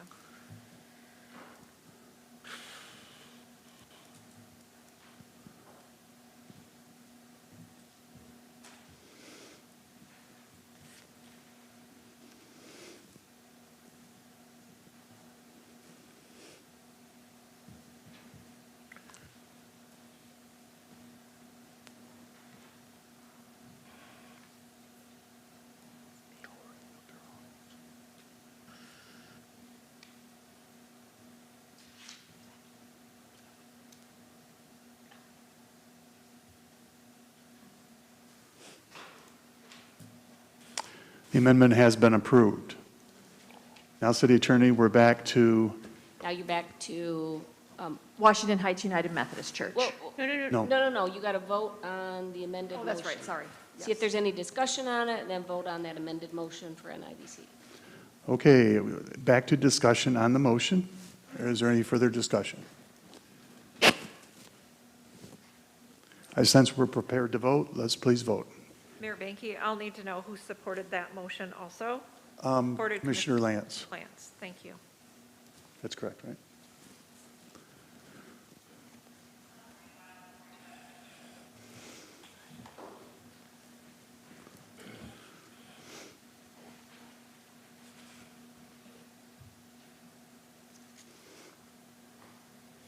That has been approved.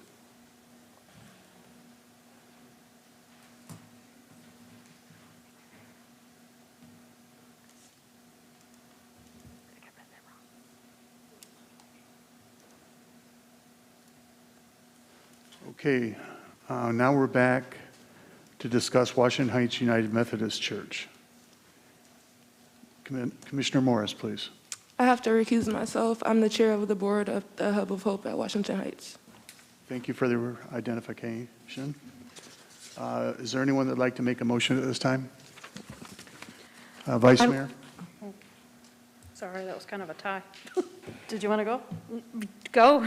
I'd like to make a motion to award Washington Heights United Methodist Church in the amount of $360,000, and that the city manager enter into a sub-award contract agreement with. Commissioner Reynolds supports. Thank you very much for the motion. Is there discussion?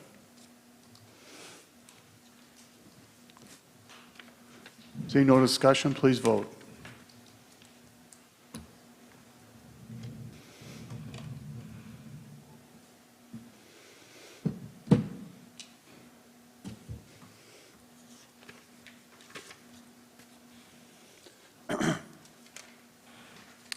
That has been approved. We're now back to, If I might, Mayor? go ahead. So now we're back to the initial bundle resolution, that there was the amendment to pull those three out, and so now we're back to all the others as a group. All right, now it's up to the City Commission to make a motion to further approve allocations. Commissioner Wilson. Thank you, Mayor. Again, these were some thoughtful options presented to us, and I would like to make a recommendation that we consider option B with an adjustment. I think that our focus needs to be on our local community partners, and I would like to suggest that we remove Workforce Development Institute and redistribute their $332,424 to the 7 projects that did not get full funding in option B. Is there support for that? Yes. So I would like to approve all in option B, but the last project, which is Workforce Development Institute, and redistribute that $332,424 to the 7 projects that did not get full funding. I'll support. We have support. Does everyone understand the motion that was just made?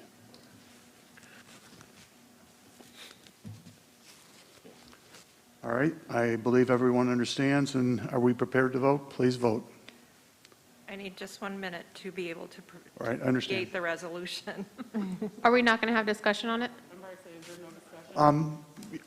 I thought I gave you enough, but we can have a discussion. Go ahead, Commissioner Bonica Herron. Okay, so I would like to say thank you again to everybody that applied, but I like option A with some amendments, deducting from the amounts that were just, that we just voted on. I think option A shows a better representation of the actual work that's going on in this community that has gone on in this pandemic. And I would like to do option A with the reduction from CCG that was stated earlier, to take the 500,000 that was allocated, and also, where's it at? Do the next 3 options. So we would actually fund the first 16 on our list, excuse me, the first 16 on the list, utilizing the additional 150,000 to New Level Sports, and then the 50,000 to What to Do Theater as well. So what we would need is a motion to amend what, because we have a motion on the floor now, so you would be saying a motion to amend to do option A, and I'm going to let Rebecca help you here because I'm not sure where we were at with the NIBC amount. So anyway, we want you to do this in the form of a motion to amend. And just so you know, we don't need to have that right now. We can have further discussion and then see if there's support for your idea, Commissioner. It's up to you. So your motion is to, to amend, to approve option A. Yes. So neighborhoods comes out of it. Yes. Because that's already been determined. Yep. And you're suggesting that what amounts for New Level Sports and What to Do? Because as of, if you get down to number 1, 2, 3, 4, 5, 6, 7, 8, 9, 10, 11, 12, 13, that's all of the funding. With the, well, that's what I was trying to say, that we take CCG down to 800,000. Okay. Which would, the 800,000 would cover for the 500,000 for neighborhoods, the 150,000 for New Level, and 50,000 for the What to Do Theater, which would be the next 3. That takes us 1 through 16 on the list of the order that they were ranked on the rubric. Okay, so now I'll probably have Ted check the math, but your amendment would reduce CCG to 800,000. Yes. And redistribute to New Level Sports 150,000. That's the total amount? Yes. Okay. And that What to Do Theater is 50,000. Yes. Okay. And then that would make up for the additional 500,000 that was voted for So does NIBC. that math, now we got to do the math, just to make sure Nope, that we're that's not fine. missing anything. It would have Do been you a have difference of calculators, 700,000. please? I can't hear. What was that? So I can't hear. Just, do we have calculators? Repeat that. It would have been a difference of 700,000 if we reduced CCG to 800,000. Okay, just to clarify, CCG would go to 800,000, recommended 800,000. Neighborhoods has already been adjusted. New Level Sports would be 150,000, and What to Do Theater would be 50,000. And if I'm understanding, then that would be the total allocation, this, well, less the neighborhoods, community action, Yes. and Washington Heights United Methodist Church. Back to your point about the total amount, Commissioner Blood. Well, I was just wondering if there's a calculator on this so I can track with you, because I don't want to have my phone out using a calculator because it looks really tacky. Just so I'm wondering, can I use a calculator on here? If you can get to it, of course, you can use it. I'm not familiar with iThingies, so I don't know how to get to a calculator. Okay, then we'll send the IT person. Thank you. So while we're doing that, can I raise a point of order? Yes. So we have 2 conflicting motions on the floor. We have Commissioner Wilson saying move forward with option B. We have Commissioner Herring saying move forward with option A, both with changes. So mine So- wasn't a motion, mine was conversation. Okay, Yeah. okay, sorry. And that hadn't been supported, so Okay. I was just suggesting if and when you get to it, then we'll do it in the form of a motion, see if there's a second. But right now, it sounds like there's just Okay. tossing it around. I And was just confirming very the math. confused. We're just clarifying her points, and then we'll make sure we check the math. The math is correct. Great, I trust you. Yep. Yes. I want to make sure we wrote it down okay, to be honest. All right, is there further discussion on the motion made by Commissioner Wilson and supported by Commissioner Lance? Is there further discussion? Commissioner Wilson, would you talk a little bit more about, I guess, I'm curious as to your thought process. Thank you. I'm interested in exploring this a little further. Can you talk a little bit more about this? Sure. As I look at the proposals that were submitted, the majority, with the exception of Workforce Development Institute, were with local partners. I did a little due diligence on Workforce Development Institute, and their partnership locally was weak at best. And so that further validated my concern about supporting them with these dollars because they're just so rare and we have such great need. I know that there are also other dollars for workforce development coming through the federal government that are accessible to these agencies to do this work. So it felt like an appropriate rationale to sustain the dollars locally, just keep them with our local partners. Does that help? It does, thank you. Any further discussion? Vice Mayor. I just want to clarify that the motion was to approve B, adjusting to not include workforce development, and then did you assign those dollars to other projects? I'm sorry, I missed that I part. suggested redistributing that $332,000 among the 7 projects that did not get their full funding.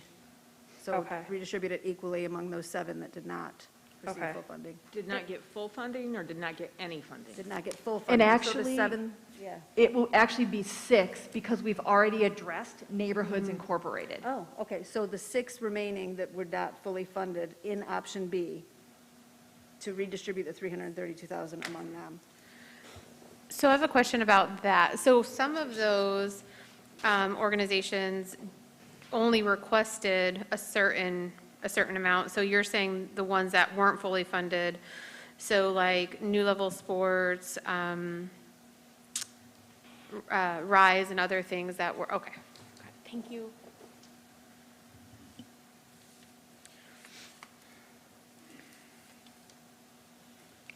Any other discussion?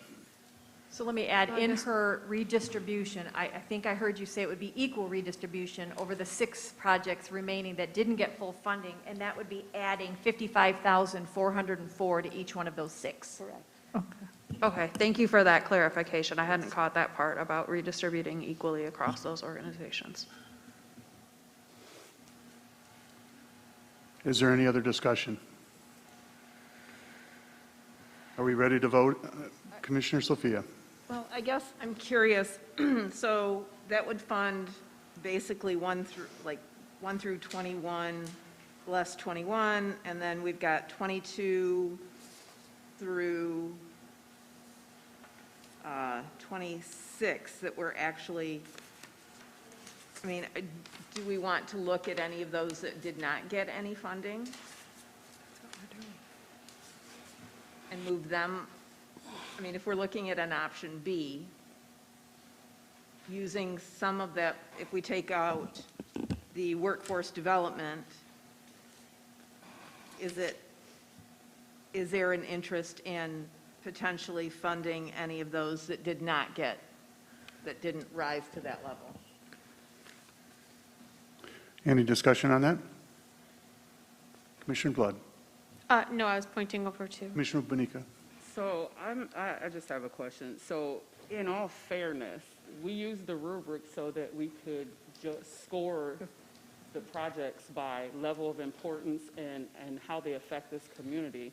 Why would we go all the way through the list instead of making sure that the guidelines to the ARPA funding, which would be those that are affecting this community through the COVID response, why would we not look at the top of the list? Because I feel that's taking away from the organizations that are providing basic needs and other work that has been going on through the pandemic and that will carry us through this pandemic. Because all of them don't fit the same COVID response requirements as the other ones, as the top of the list, which we all agreed on as far as the top of that list, but through the rubric. Thank you, Commissioner. Commissioner Reynolds. Thank you, Mayor. I do agree partially with Commissioner Herring. I don't think that we need to include those that weren't included on the high ranking of our rubrics. rubric scoring. So I would suggest that we deal with what we have here instead of moving to a different territory. I think it would make it a lot easier for us. That's just my thought. Thank you, Commissioner. Are there any other comments?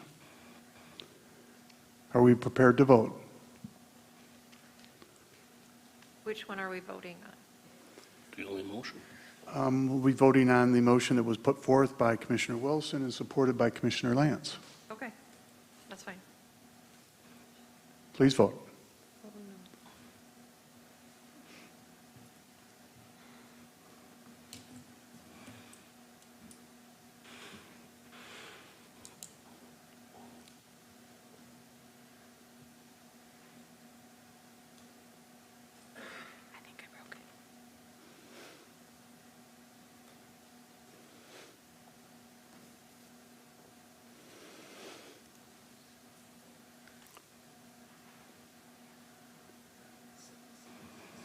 That motion has been approved.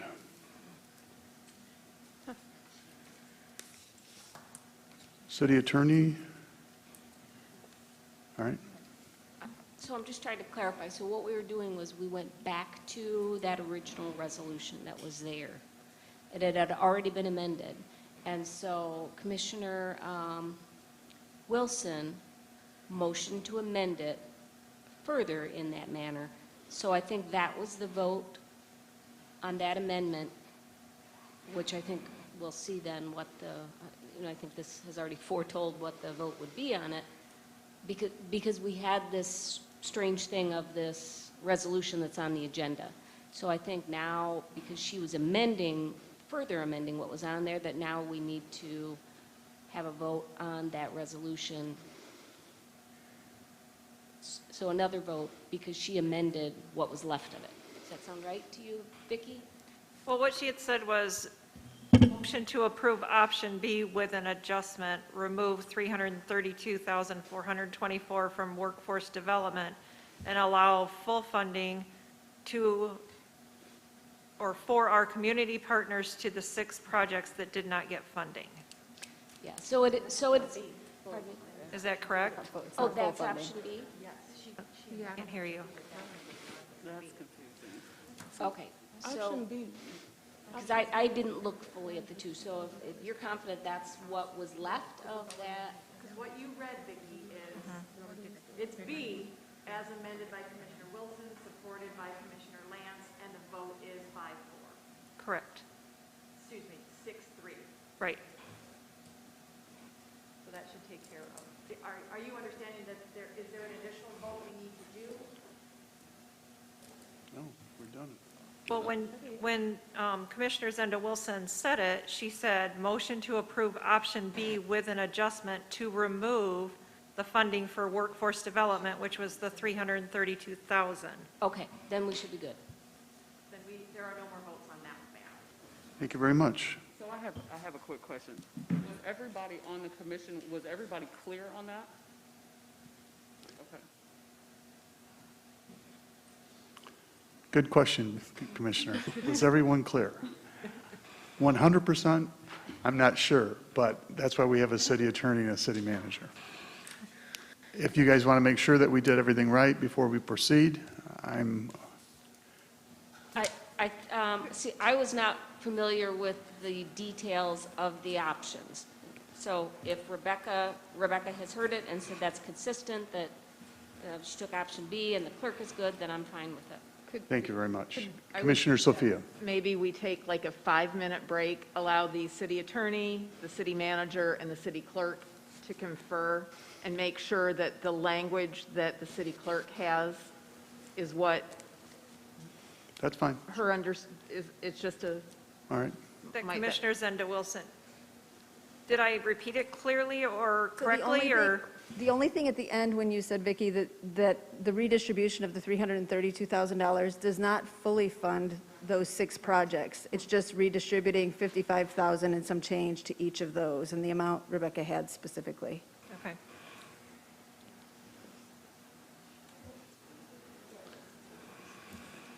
We'll take a break until, I ask you to stay at your seats, but We'll wait till the city attorney, city manager, and Vicky, and Commissioner Wilson and Commissioner Lance are in agreement.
your patience and understanding. I guess one more minute.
Let's try this. A question for Commissioner Zenda Wilson is when you had the redistribution of amounts and you specified it in an equal manner, taking the Workforce Development Institute, did you specify a specific amount? And the reason why I asked that is because we made an adjustment of $50,000 to neighborhoods. My recommendation was that it just be redistributed equally among the Thank you. 6 We just needed to projects. clarify that. So Vicki, that is the motion. Yes, so that, all right, so that was the motion that passed. And so as we discussed this, Mayor, and I'm glad you gave that time, that was not option B exactly, that was left after the money came out.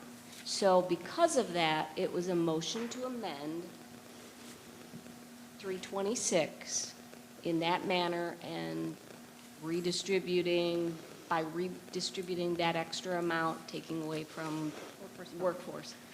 So now we do have to go back and vote on Resolution 326 as it's been amended. The first amendment, which was pulling those 3 out, the second amendment taking, not funding workforce development and taking what was there, whatever would have been left for that, whatever's left, and redistributing it. Thank you for the clarification, and I'm glad that the commission is taking their time and making certain that we're being thorough. I want to thank the public's understanding and responsibility in allowing us to make certain that we're doing everything right. Does everyone understand what our vote is now at this period of time? We're voting on the resolution that has been amended, number 326. Are there any other questions? Seeing none, please make your vote.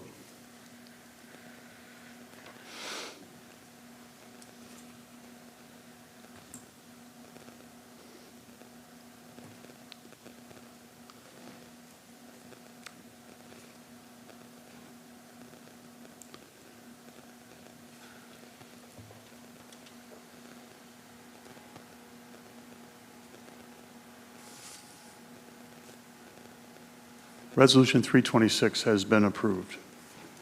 Next item on our agenda is Resolution 327. Madam Clerk, when you're ready.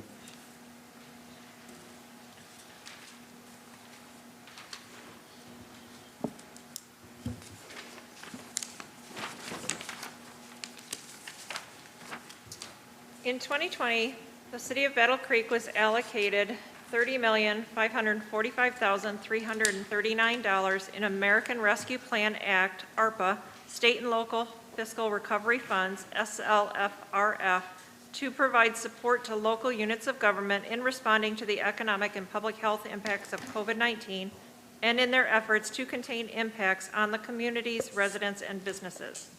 The funds may be used for the provision of government services to the extent of the reduction in revenue of such recipient due to the COVID-19 public health emergency and for premium pay for eligible workers, including providing additional funding for employees who experienced pay reductions or were furloughed since the onset of the pandemic.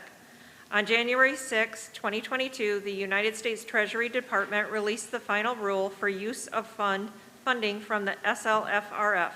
This final rule broadened the definition of essential workers in relation to premium pay. In recognition that every team member has contributed to helping the city manage and respond to the COVID-19 pandemic, many took pay cuts and/or furloughs, and with the new language in the SLFRF final rule, all City of Battle Creek employees will receive premium pay on March 4, 2022, using a tiered system based on employee length of service. In recognition that City Attorney Steele and City Manager Fleury continued to serve during the pandemic and took pay cuts for several months, they are eligible, as are other city employees, for premium pay. However, as appointed positions, the authorization for premium pay must come from the City Commission. This resolution authorizes premium pay of $2,000 each for City Attorney Jill Steele and City Manager Rebecca Fleury, utilizing American Rescue Plan Act state and local fiscal recovery funds for continued work through the COVID-19 public health emergency. I move for the adoption of Resolution 327. Support. It's been moved and supported to approve Resolution 327. Are there any commission comments or questions at this time? Seeing none, would you please vote on 327?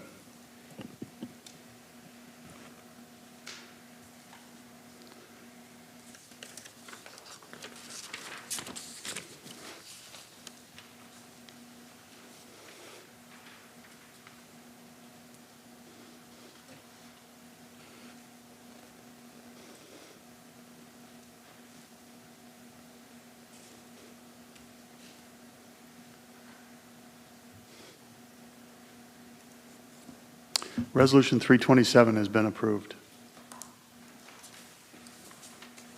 Next item on our agenda is Resolution 328. Madam Clerk, when you're ready. Recent inspections of 5 bridges in the city: 20th Street Bridge over the Kalamazoo River, Angel Street Bridge over the Kalamazoo River, Kendall Street Bridge over the Kalamazoo River, McCamley Street Bridge over the Kalamazoo River, and the Burnham Street Bridge over the Kalamazoo River, has revealed cracking and spalling of beams and deck surfaces and unsealed fixed joints. While the deterioration of these bridges presents no hazard at this time, rehabilitation is needed to stop further deterioration that could present dangers to life and property. This resolution supports the rehabilitation of 5 Battle Creek bridges. I move for the approval of Resolution 328. Support. Moved and supported to approve Resolution 329. Are there any comments, questions, or clarifications from the commission? Excuse me, Mayor, that's 328. 328. 328. Thank you. Sorry. Any comments? Hearing none, please vote.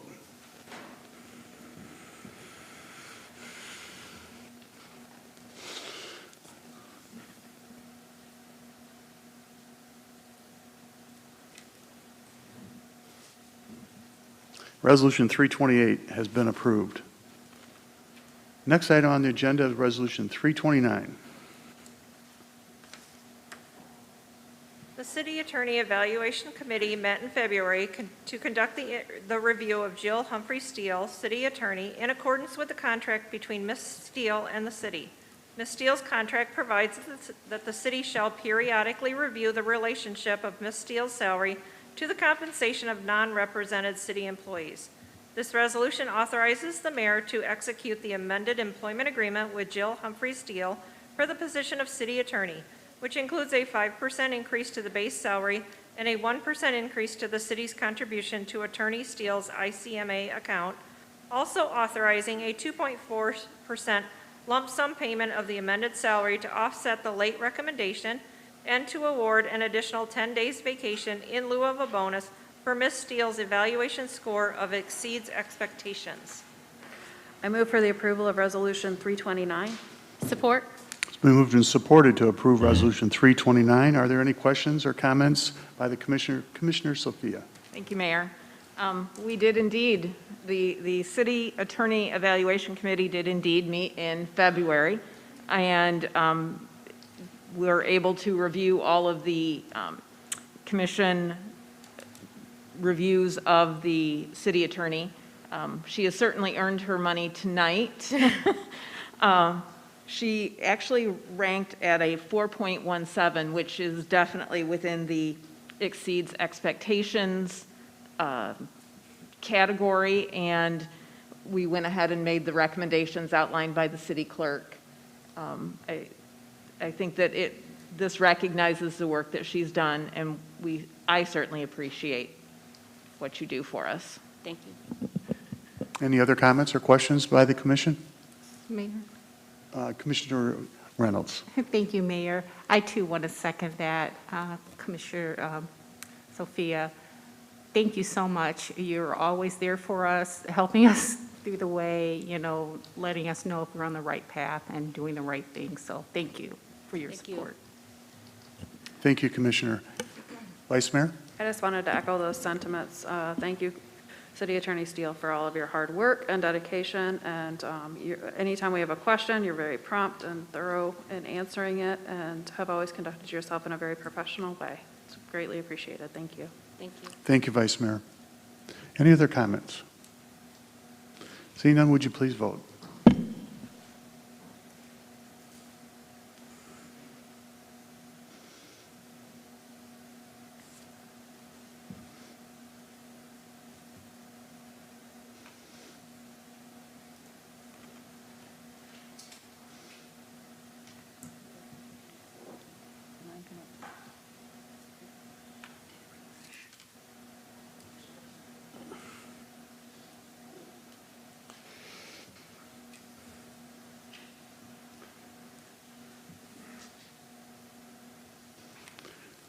Resolution 329 has been approved. Our final resolution of the evening, Resolution 330. Madam Clerk, when you're ready. The Michigan State Housing Development Authority has created a federally funded program under its Michigan Homeowner Assistance Fund, MIHAF program. The MIHAF program was established under Section 3206 of the American Rescue Plan Act of 2021, the ARP, to mitigate financial hardships associated with the coronavirus pandemic by providing funds to eligible entities for the purpose of preventing homeowner mortgage delinquencies, defaults, foreclosures, loss of utilities or home energy services, and displacements of homeowners experiencing financial hardship on or after January 21, 2020 through qualified expenses related to mortgages and housing. This resolution authorizes the city manager to enter into a provider participation agreement with the Michigan State Housing Development Authority, MISTA, for the Michigan Homeowners Assistance Fund program. I move for the approval of Resolution 330. Support. Been moved and supported to approve Resolution 330. Are there any comments by the commission? Seeing none, would you please vote?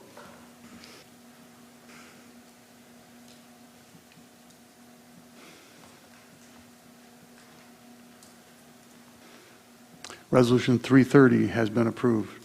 Next item on our agenda is general public comment. Our comments are limited to 3 minutes per individual. Please allow me to read this. If you'd like to make comments regarding general public comment regarding matters over which the City Commission has control, please raise your hand and wait for the mayor to acknowledge you, and then come forward to the podium. You will have 3 minutes to make your comment. Please state your name and address prior to the beginning of your comment so that we can get back to you if you ask us a question. Are there any comments tonight? Yes, Jose. Hola.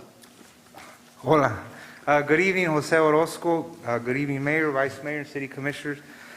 I just wanted to say muchas gracias, and thank you. From the bottom of my heart, this is this is awesome. I can't tell you how excited I am.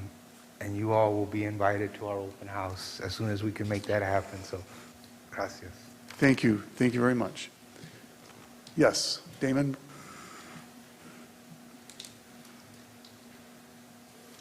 I don't speak Spanish, so. No, I just want to second what Jose said. Thank you all for your hard work and dedication. We know that this wasn't an easy process, and everybody's not going to feel that things are fair or equitable. But I just want to say that you guys did a great job with what you had to work with, and we are very appreciative. And we know that the community is going to be very grateful for us to be able to continue with the food distribution, and then all the other organizations want to be able to continue with their work throughout this pandemic. So thank you again. Thank you, Damon Brown. Yes, ma'am. Pastor French.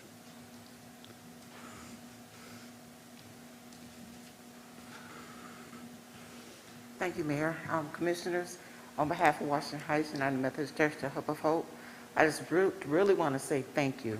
Thank you for the hard work that you put in this process and acknowledging the work that we're doing in the community. From the bottom of my heart, we thank you. Thank you, Pastor, for what you're doing in our community, too. We appreciate everything you do. Yes, sir. Good evening, Robert Elkert with the Sheriff Center. Just echoing the comments of others, appreciate all the hard work. I used to review grants for a living. I know how hard it is. I know you have to make very difficult decisions. And you all did this mostly on a volunteer basis, so I know there was a lot of extra hours that went into it. And appreciate the support for the Sheriff Center and the work that we're doing. So again, just echoing the comments of others, really appreciate all the hard work that you guys put into this. Thank you so much. Thank you. And Jill Anderson next.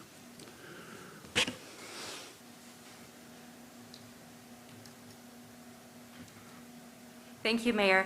On behalf of Tapar and the Burma Center, Ta had to leave. We really appreciate this funding. It's going to help that segment of our community so much to really solidify the Burma Center, the gathering place that it is.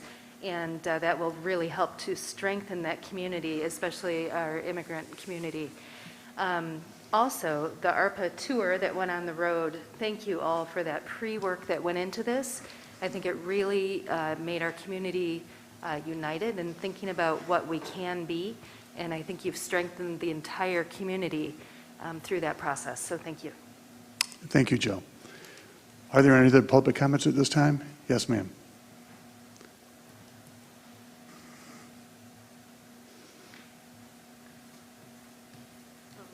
Kyron Herring, 50 Orchard Place. I see on here for Resolution 320 that you're appointing 2 new members to the Human Relations Board. I applied last year and I received an automatic response, but never saw any follow through. So I just wanted to do a shameless plug on why I think I should be one of those people, just to remind everybody of why I'm qualified. So I see for the Human Relations Board, just to summarize it, just to increase constructive communication among all people. Well, I've been doing that work for 15 years, actively, since 5 years old. I have been advocating for those in marginalized groups. I am part of every marginalized group I can think of off the top of my head. And I have the experience of working with many organizations. I currently work for Sojourner Truth Center. I also work for TRHT, and the community can attest I'm a really great person. So if I could get an email back, that would be amazing. Thank you for your time. Well, I want to thank you that you're doing the right thing in order to get appointed. Are there any other public comments at this time? Yes, sir. John.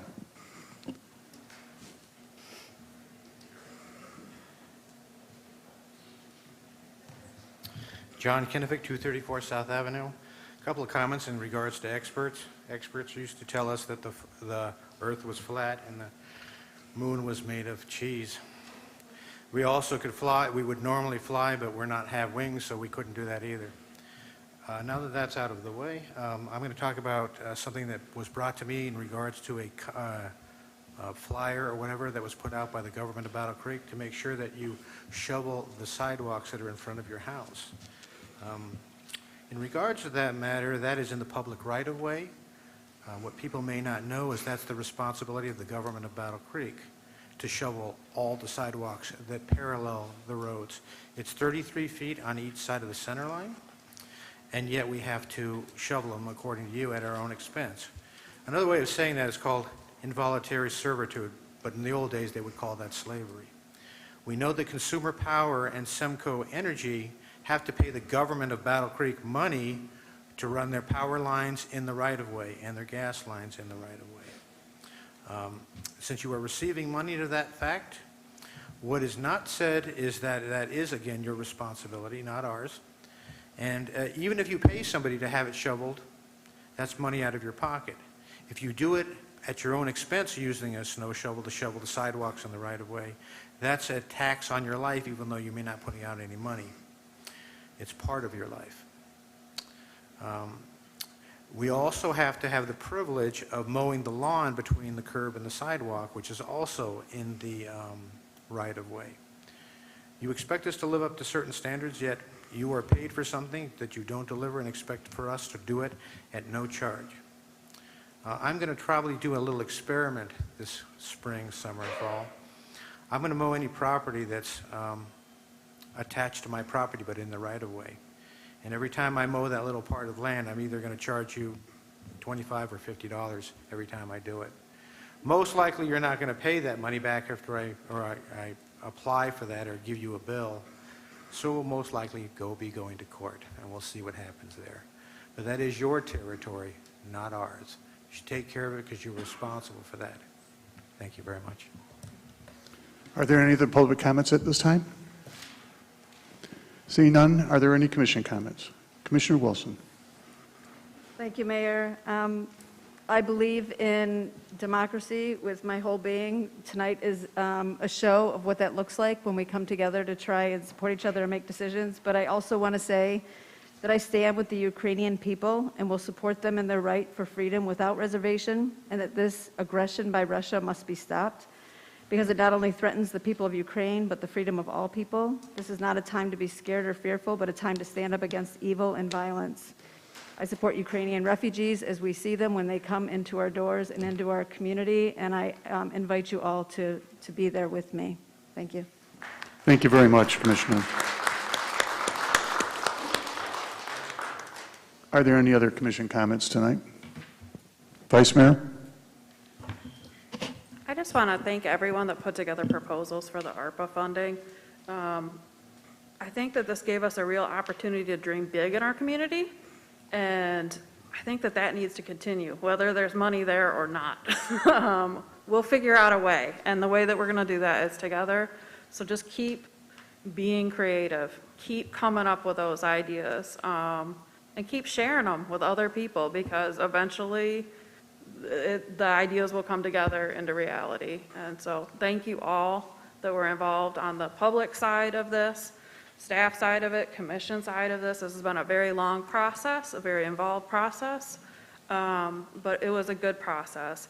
And to those that didn't receive funding, I want to let folks know that it's not because you didn't have good ideas. It's not because what you're suggesting isn't needed in our community. It's just that we had very strict guidelines that we had to follow, not only as far as ARPA regulations, but like internally as well, you know, relating these different projects to our priority-based budgeting system.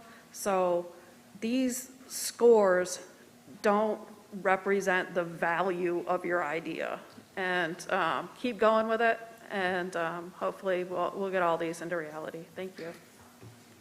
Any other commission comments? Thank you, Vice Mayor. Seeing none, we'll adjourn the meeting. Thank you for attending.